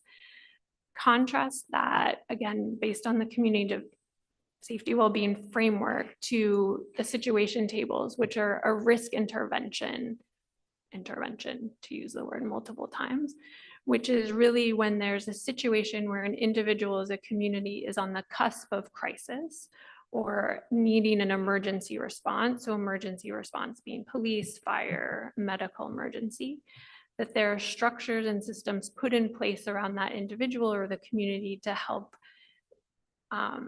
prevent that from occurring. So there are different types of interventions which require different types of skill sets in individuals.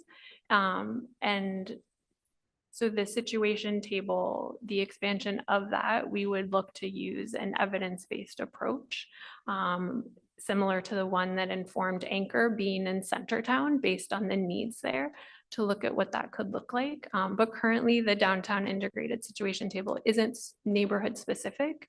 Most of the service providers there are citywide. For example, the Royal is part of the list.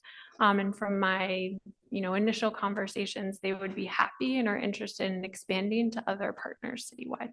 Okay, well, that's great. That's very, very helpful. But yes, I still stand firm in my deep concern about Centertown not being included, simply because all of the social development pieces are pre-crisis elements, right? Like this is crime, this is ultimately crime prevention. And I do have some concerns that some of the new realities we're seeing downtown are creating new vulnerabilities that require earlier intervention with our youth. So thank you very much. I appreciate all the effort that went into this report.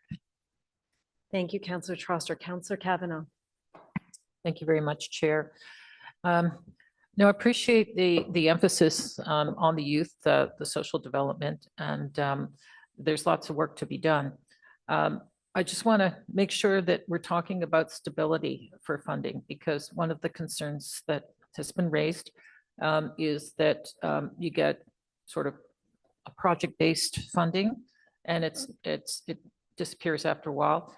And the need for keeping that experience and staffing in communities like Britannia Woods, where things are going to be going on for a while, and we have to recognize growth as well. The fact that our neighborhoods are getting more complicated and larger, and population's growing. So what can you say in terms of the stability? Because if we have it project-based, then things run out, and that's been a problem for BGC as well, where programs are project-based, and then it's hard to keep good staff because it's only going to be for a little while. Thank you for the question, Madam Chair. So that question comes up a lot within the community funding discussion overall. And we know through all of our application processes that the need is greater than what the city has available to it. Through the community funding framework, that's the mechanism to access sustainability funding, which is that 5-year core operational funding. The community funding, or the community safety wellbeing funding stream, we are looking to provide a bit more stability through longer term project funding, which is why the policy is recommending 1 to 5 years to answer to some of what you're receiving. And the reason that the initial call was 3-year project funding was to address that core specifically. In particular, in working with youth, the need to provide stability and to build trust.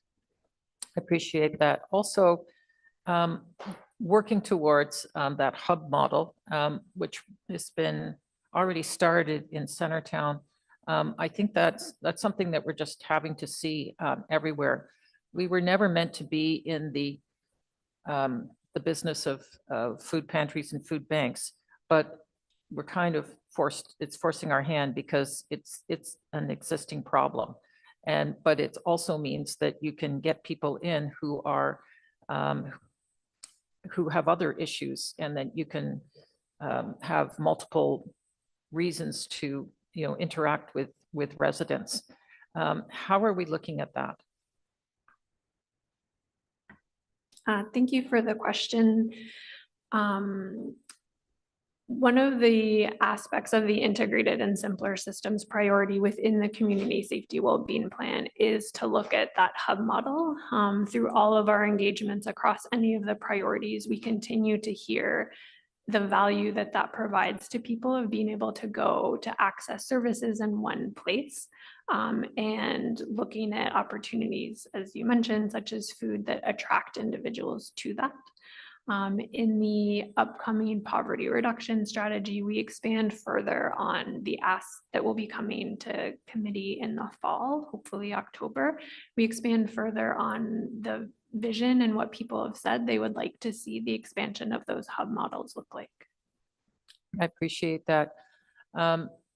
We're talking about programming, but we also need to talk about space, which is capital funding. And I just want to know how that conversation is happening, because we need more space to run programs and to have good services. So how are we tackling that? And I know I could see that in our Bay Ward for sure, and across the city, that's becoming an issue as we grow, and especially with intensification, particularly in the urban areas.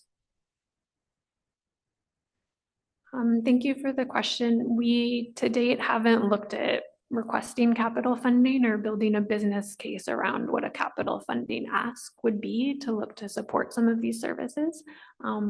But based on some of the delegations and questions today, I could see that coming out through some of our upcoming consultation, for example, around the youth priority, where there may be ongoing conversations with the school board or others to contribute to some of that work.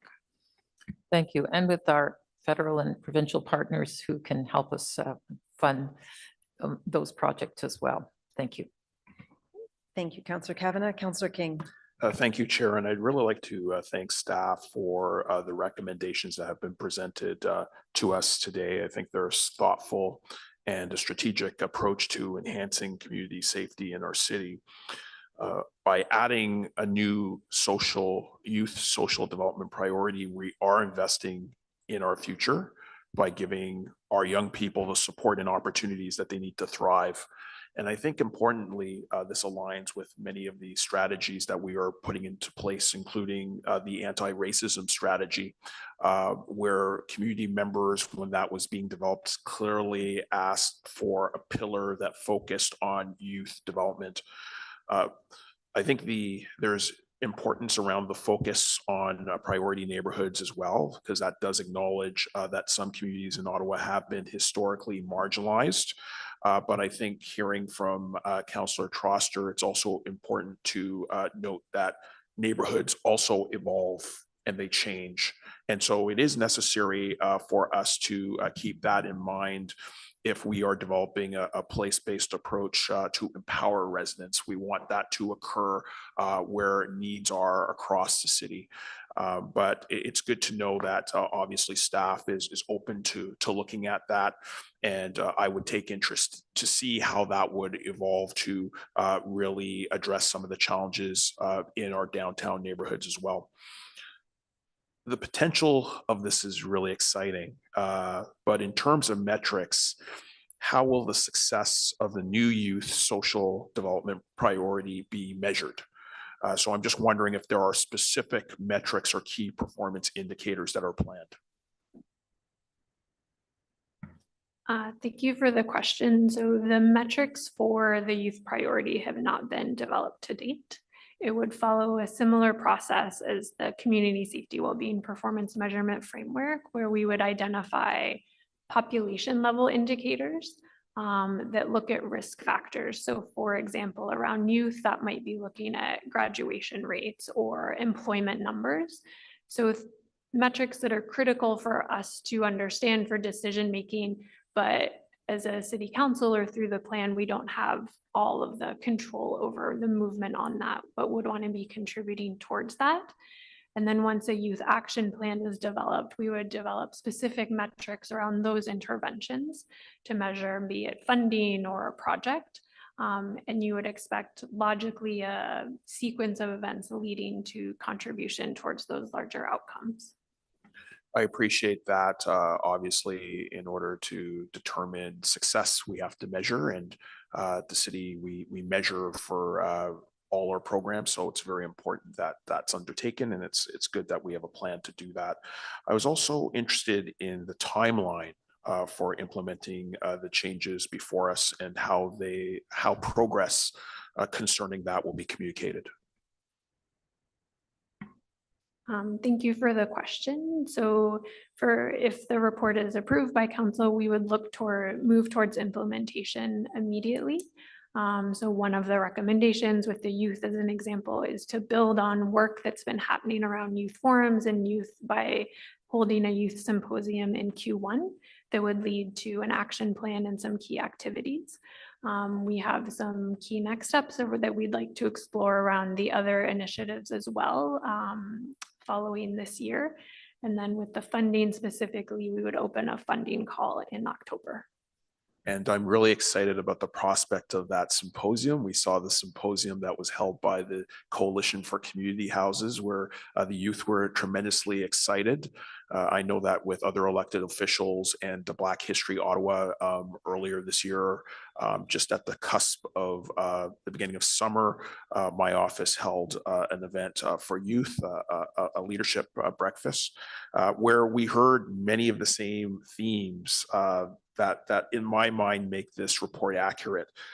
Youth asking for opportunities to meet, youth asking for more space, whether it's for just generally networking or recreation, youth wanting to be able to network with each other and to be able to have opportunities to learn about different initiatives, whether they're entrepreneurial opportunities, workforce training opportunities, internship, mentorship, and cultural opportunities, and access to additional educational opportunities. So the last question I had are there plans to collaborate with local youth organizations or schools in developing the Youth Social Development Forum? Thank you for the question. So a number of the partners who you saw here today speak would be part of those conversations, as well as a broader network of organizations across the city that we already know have tables or structures supporting youth. We would do proactive reach out to them. As part of the Community Safety Wellbeing Advisory Committee, we have a representative from the school board who we would engage as well to determine how the 4 school boards would be interested in participating.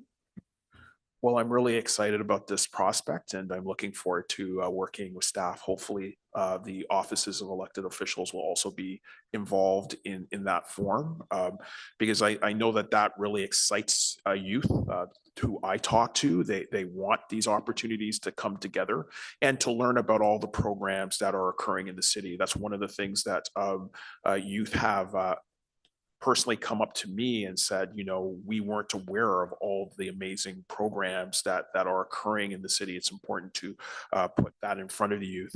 And I also understand that the community safety well-being plan also is looking at the establishment of a portal for information for youth to provide them access to services. I heard that time and time again, talking to many youth, that there isn't one specific place that they can go to learn about all of these opportunities. So it will be important to do that, but I think that what's before us is an important first step towards a more integrated, responsive, and inclusive strategy that will improve the outcomes for youth. So I really want to applaud the staff for bringing that forward today. Thank you, Chair. Thank you, Councillor. Councillor Carr. Thanks very much, Chair. We'll just start small with some questions with respect to the priority neighborhoods. So first of all, I noticed there was a technical amendment to move some neighborhoods from Ward 7 to Ward 8. I had pointed out in my briefings that Clementine was in Ward 18 in the document, and it should be moved to Ward 17. Just making sure that that was covered, or maybe it was covered off with the draft of the document. Yes. Okay, so it's already been looked after. Okay, perfect. I would echo Councillor Troster's comments with respect to neighborhoods. Currently, the neighborhood with the second neighborhood equity index figure is Herongate. But since that data was done in 2016, I lost over 200 homes in that neighborhood that were replaced by different buildings that are not attracting the same population. So I do think some of that, I still think I have a significant population, equity seeking population there. I just doubt it would be at number 2. I am concerned that my Russell Heights neighborhood did not figure into a priority neighborhood. It is almost more than Herongate, which, backs next to Heatherington and Jessica Bradley's ward. So some of the the resources are available there, but was surprised to not see Russell Heights in there as well. Was there any consideration, or was that neighborhood ever given consideration? I believe it would probably be one of the top 30 neighborhood equity seeking communities. I would be happy to get back to you with an answer on that, Councillor. Okay, thanks very much. So just with respect to sort of a couple questions, I think, from Councillor King and Councillor Plante with respect to school board. I know in Toronto, in their safe TOs, they had 26 action, and one of them was the establishment of Violence Prevention Toronto. And they brought in resources to these tables, which sounds very much kind of like the integrated risk tables that you outlined. They brought in representatives, seconded representatives from the school board, and in fact from TC, the Toronto Transit Commission as well. Has there been any discussion to working with the school board to see if there could be more of a permanent presence of school board on these tables? Because I do think it's important. Some of our, particularly the OCDSB, which is 70% of our students. Thank you for the question. So as mentioned, there's a representative as part of the Community Safety Wellbeing Advisory Committee. There's a representative from the school boards on that committee. We've discussed this report the past 2 meetings, and he is in support and does see there being more close alignment to the school boards now through these proposed recommendations than previously. We've been waiting for council approval to engage in more specific conversations around what that might look like. Okay, thanks for that.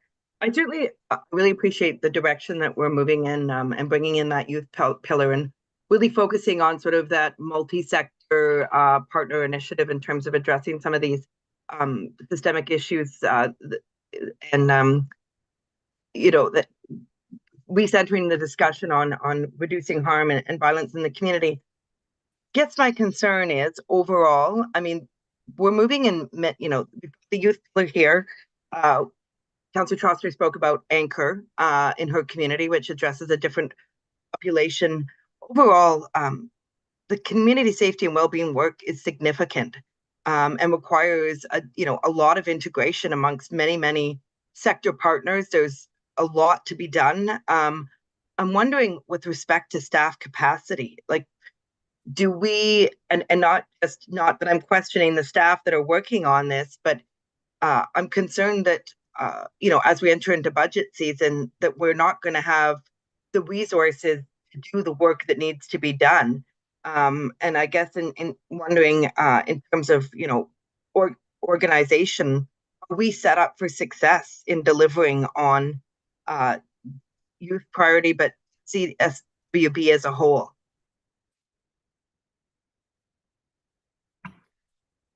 Thanks for that question, Chair. What the report, the benefit of the report before you and the work that staff have done is with a view to integrating efforts and aligning and streamlining so that we can bring a more concrete focus to address some of the priority needs in this community. And so integrating the former Crime Prevention Ottawa into the Community Safety and Wellbeing Plan, as well as the budget and the staff, has now given us the requisite capacity to move forward in that regard. And so, yes, we have the resources we need at this time to move forward on the priorities before you. And in future years, as community priorities shift and change, if more is required, we would be bringing that forward at that time. Okay, thanks. Like, to me, it's not just the integration, but there's so many organizations and agencies that are working together and just sort of, I know it was mentioned about duplication, and just to make sure that we're really well placed to deliver on all this important work. But I look forward to seeing this develop. Thank you. Thank you, Councillor Carr. Councillor Johnson. Thank you very much, Chair. So in the Strategy Corp report that was attached to the agenda today, it highlights sort of Canada-wide, and I don't think I need to convince anyone here, but, that we have a disproportionate impact of various systemic issues on, racialized populations and we do see sometimes racial profiling and over policing. And so I just wanted to touch on some of the things that our delegates had flagged. You know, when we're looking at these early identification and intervention programs, but trying to move away from, you know, a more criminalizing approach to this work, can you please offer some comments on how moving into this next phase, decommissioning CPO, bringing it under the umbrella of this new framework will consciously examine those biases, or bring forward sort of those pro-social supports that those communities require versus, you know, a further stigmatization or identification of neighborhoods that are a concern, for fear of, you know, creating a self-fulfilling prophecy with that kind of negative attention. Thank you for the question, Madam Chair. So that was one of the pieces that we heard through two instances. One through the engagement that Sarah spoke about of people who were involved with Crime Prevention Ottawa previously around the stigmatization of the language of crime prevention, specifically as it relates to youth programming. More broadly, in our literature review of trends as it relates to crime prevention, there is a movement away within that sector and field in the stigmatizing language of that as well. And so the reason that we chose to call it a youth social development priority is really to place that appropriately in the social development sphere, focusing on the social determinants of health and a social determinants of health approach. So the conditions, again, in which people live, grow, work, and age, that look to bring preventative programs, some of which we heard about today, that aren't focused on crime prevention, but the overall well-being of the individuals in those communities. Speaking, will we see the same amount of involvement from Ottawa Police, more involvement or less involvement from Ottawa Police in this new approach? So the involvement of Ottawa Police varies based on the initiative and intervention and what we hear from the subject matter experts around the table. And so going to what we've spoken about in terms of holding a youth symposium in Q1, we would look for the youth and those engaged in that activity to develop a strategy and the path forward for what their key actions would look like. And again, oh, sorry, go ahead. I was just going to say, in the basis of a social development and social determinants of health framework, not a risk intervention or emergency intervention framework, which are the areas where we're more likely to be directly engaging with police. And so could you comment then on the idea that these community situation tables do create that sort of predictive policing behavior in those neighborhoods? Is that something that you are paying attention to in your work? Yes, thank you for the question. So prior to the integrated downtown situation table being established, Ottawa was one of only 2 municipalities in the province that did not have a situation table structure or place. Police normally play an active role in situation tables, in part from what I described previously. The role that they can facilitate is working with individuals who are really on the cusp of needing an emergency response, be that health, police, otherwise. And so province-wide, police refer actually up to 60% of the individuals to those situation tables, but they're only involved in 13% of the responses needed for those individuals. So from the research around that and what's happening in other areas of the province, it's actually a mechanism to remove police from the response and supporting individuals and bring in other health and social providers to support those at that moment in their life. Okay, thanks. I don't have a timer, Chair, but I've just got a couple more questions. So I just wonder generally with the data that we're collecting, are we going to be collecting race-based data with the city's involvement and also across partner agencies? So when it comes to, individuals that are participating, individuals that are being referred to various places, when you are collecting data, are you going to collect race-based data similar to, how the police had recently done that and they were able to sort of identify whether there was an over presence or under presence of particular groups? So answering your question maybe generally, so data that would be collected through the evaluation of a specific intervention or table. The community safety, well-being, development, performance measurement framework has the collection of socio-demographic data, so race-based data, as one of the priorities that it strives to integrate and embed in all of the evaluations. And so at an ideal situation, the response to that would be yes. The collection of that data is incredibly complex, in particular for individuals who are at risk or in need. And so a lot of thought needs to go into how those questions are asked, how that data is collected, and then also how it's reported. So as a principle, I would respond yes to that. In practice, it would need to be based on the individuals and community and agencies supporting that intervention. And then always at the end of the day, the individual consenting to self-report in that way. Okay, thank you so much for the detailed answers. I really appreciate it today. Okay, thank you, Councillor Johnson. Councillor Plante. Yes, hi. I was wondering if I could, and I spoke to the chair recently about the strategy corp thing. Is this a good time now to ask questions? Okay, good. Thank you. So I do apologize too. I did read this a bit at the last minute along with all the other documents. So if this has been answered in another forum, just guide me to that. So it says it was written by Strategy Corp. Now my Googling turned up that this is a government relations company. Is that correct? Or was there another one that I missed?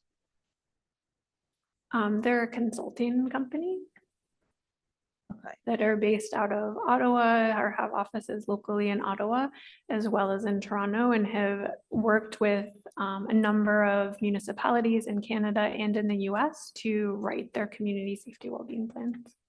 Okay, and then who authorized this report and how much did it cost? The funding came out of a federal grant that we have called Building Safer Communities. It was part of our discussions with the Public Safety Canada as a component that can inform the work for the basis of that grant. And was that grant for all the other municipalities as well, or just ours? Just a minute.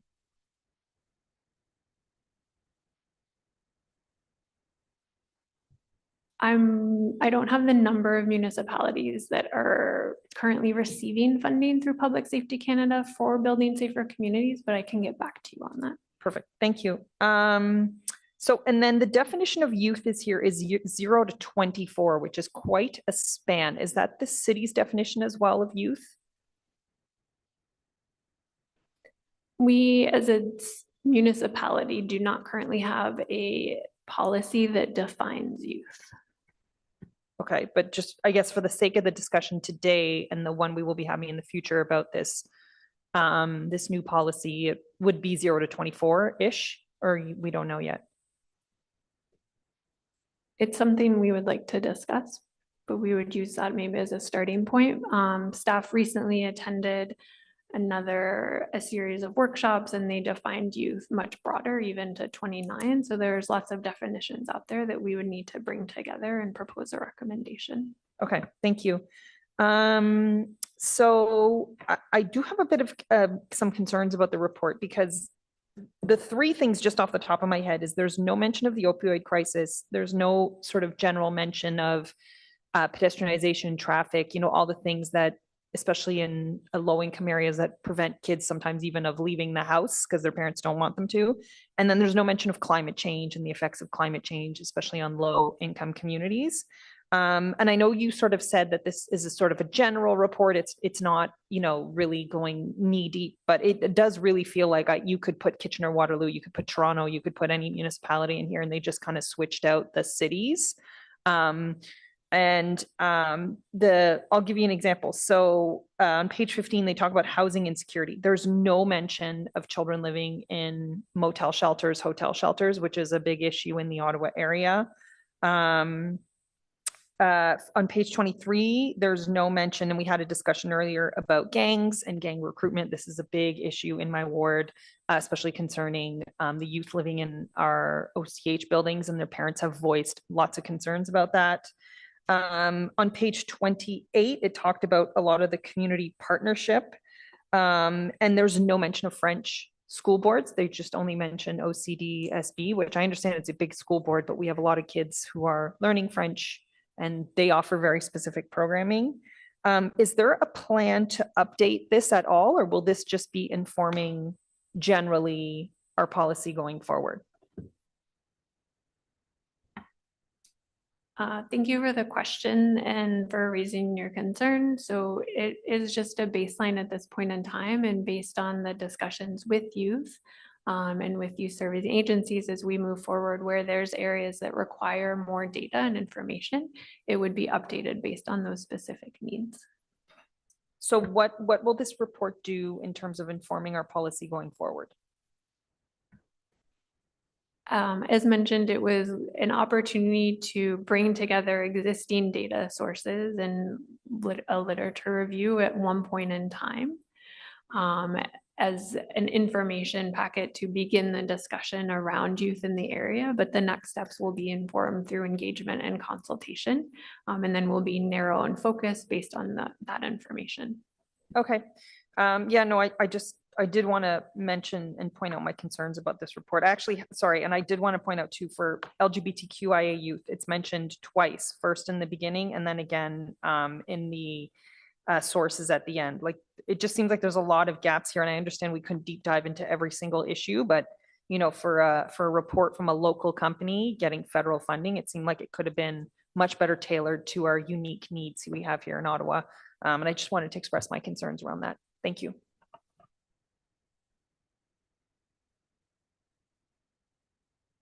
Okay, thank you very much, Councillor. I am not seeing any further questions to staff.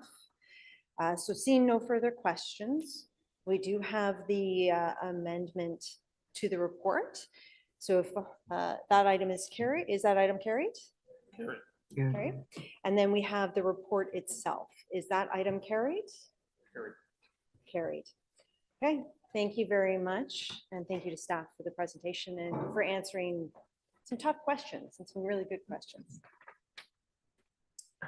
Our next item is 6.1, that's the Community Partnership Capital Programs Annual Report. And we do not have a presentation, but because there is a bit of a change to the program, I've asked GM Chenier to just give a little bit of a preamble. Thank you, Chair. Good morning, everyone. Good afternoon, everyone. Yes, so what you have before you is our annual report on the minor and major capital partnership program.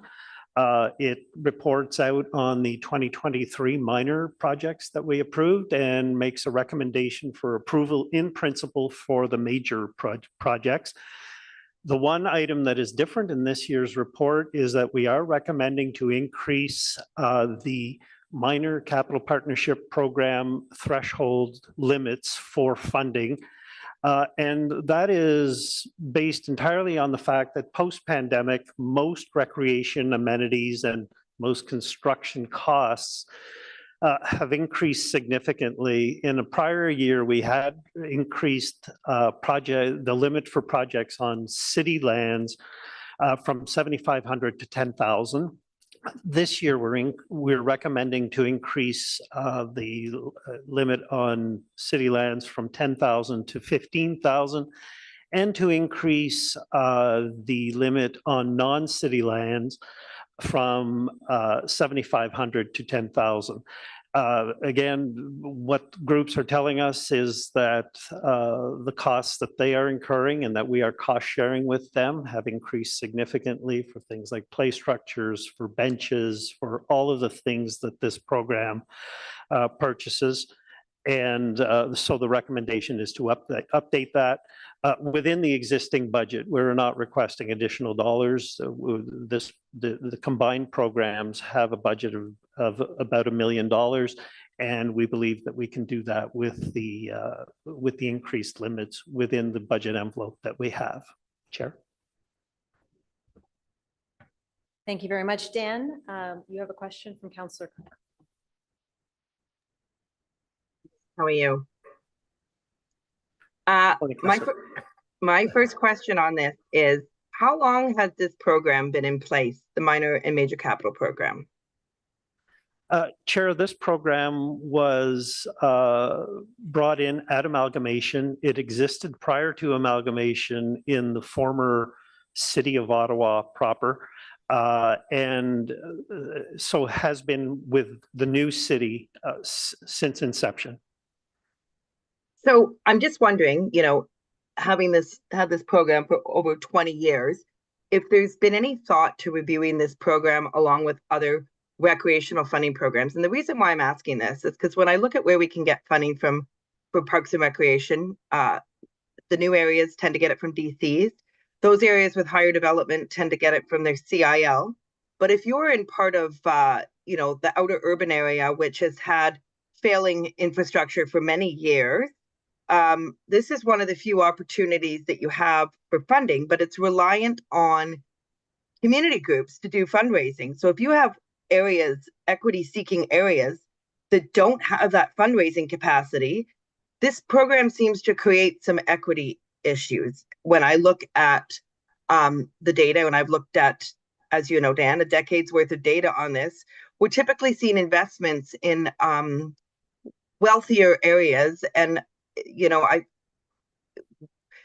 we don't have programs that are helping with sort of those more equity-seeking neighborhoods.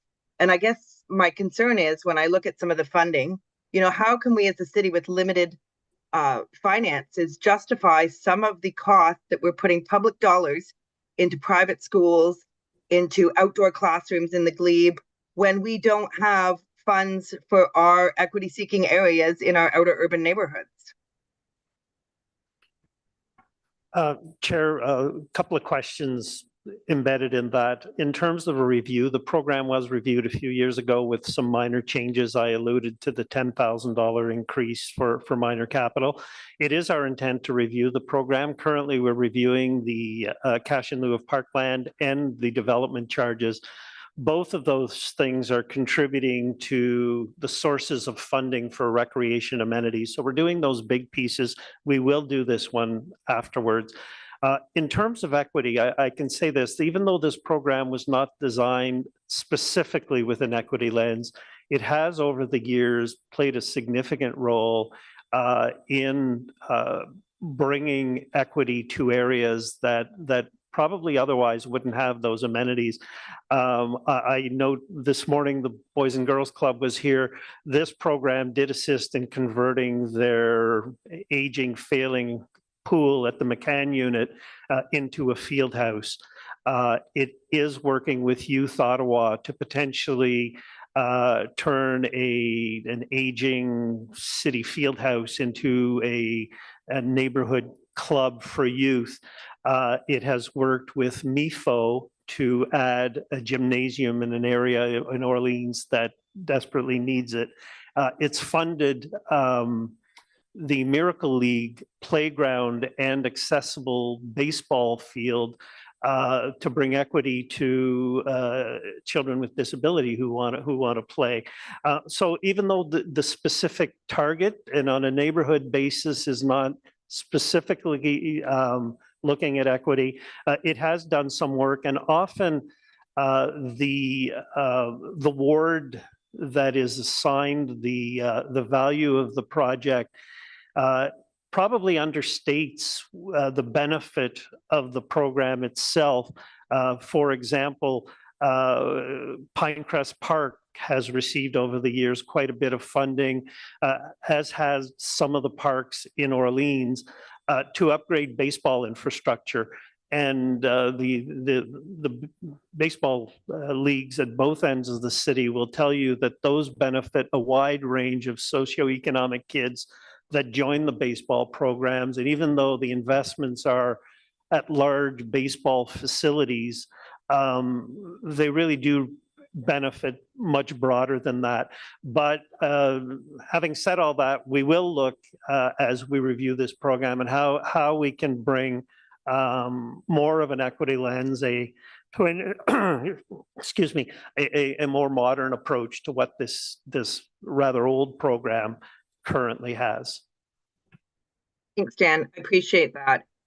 So the current recommendations are to increase the level of funding for both properties on city and properties on private land. But how will this program be reviewed? I know you're reviewing the CIL. Are you going to be looking at comprehensively the funding programs for parks and recreation infrastructure in line with sort of, our goals in the official plan and the deficit we're experiencing within infrastructure? Like, how will that overall review look like? Chair, yes, I think we need to review this to see how it is a part of a larger puzzle of different streams of funding. We need to review how external programs to fund these types of projects have evolved over the years. This program is often cited as the leverage to get funding from Trillium, for example, or from other provincial or federal programs. Once they lock in a city recommendation for this funding, they are able to go and get the matching funding from other agencies. But our intent is to look at how this fits into the bigger puzzle. As the asset management plans come forward in 2025 to council, we will keep an eye on that because, again, even though this program has targeted enhancing recreation opportunities, we know that often it is a solution to replace aging infrastructure with something more modern and better that the community wants to see. And it plays a part sometimes in adding the extra funding that's required to change things in a community. Thanks, Dan. And just last question. So investments in the major and minor capital programs are not done in line with what's outlined in the Parks and Recreation Master Plan, correct? Is there any link to that? Chair, when staff review these, the submissions, and this is an application-based program, which in part explains, much like commemorative naming or some of the other programs that are application-based, we deal with what we are given. We would give priority to an amenity or an asset that the master plan has identified and that is missing in a community. We don't have a lot of experience because the master plan is relatively new. In the past, we looked at overall general, what does the community need in that area? Are we aware of, it doesn't have a splash pad, doesn't need one. The master plan provides an extra touchstone on that, and we are using it. And I expect we'll increasingly be using it. Okay, Dan, thanks. I'll let you go today. I know that you appreciate that I'm hypersensitive to my state of my parks and recreation in my equity neighborhoods, the closure of my community centers over the year, and the poor condition of many of my parks. But I will support the report today, but I'm really hoping that we can start to take more of an equity look at all of our parks and recreation funding in the future. Thank you. Thank you, Councillor Carr. Councillor Plante. Yes, thank you, Dan. Some of my questions have been answered from that exchange, but I know you know this, but I just want it to be emphasized that when you have, and if you look at the priority neighborhoods, I had my discussion with staff about it, they were like, so your priority neighborhoods are Vanier, Lower Town, and Sandy Hill. And I was like, that's all my neighborhoods. It's not some, that's the whole ward. And I think it's important to recognize, because I do want to underline what Councillor Carr was saying, because the parents in these communities, the residents who live in these communities, housed, unhoused, whatever, they are exhausted. And so the idea of filling out reports and getting support letters and providing statistics and digging things up that people in well-to-do neighborhoods can easily do because they have the expertise or they, work sometimes in these areas, especially in the federal government. So if there is any way we could keep that in mind in looking at how we put these grants forward, I'm always happy, obviously, to support these kind of projects in my ward, but sometimes just getting people who are already, I would say, méfiant of municipal government or all government is a bit of a slog. So anything we can do to help them make this easier, make this more streamlined, I would absolutely support. And I'd like to have a discussion around that at some point, because I'll give you like the La Joie School example for there's lots of people interested, and that's great. And then trying to get everyone organized, trying to get a letter written, it can just be very, very challenging. So any support you can give on that is really appreciated. Merci.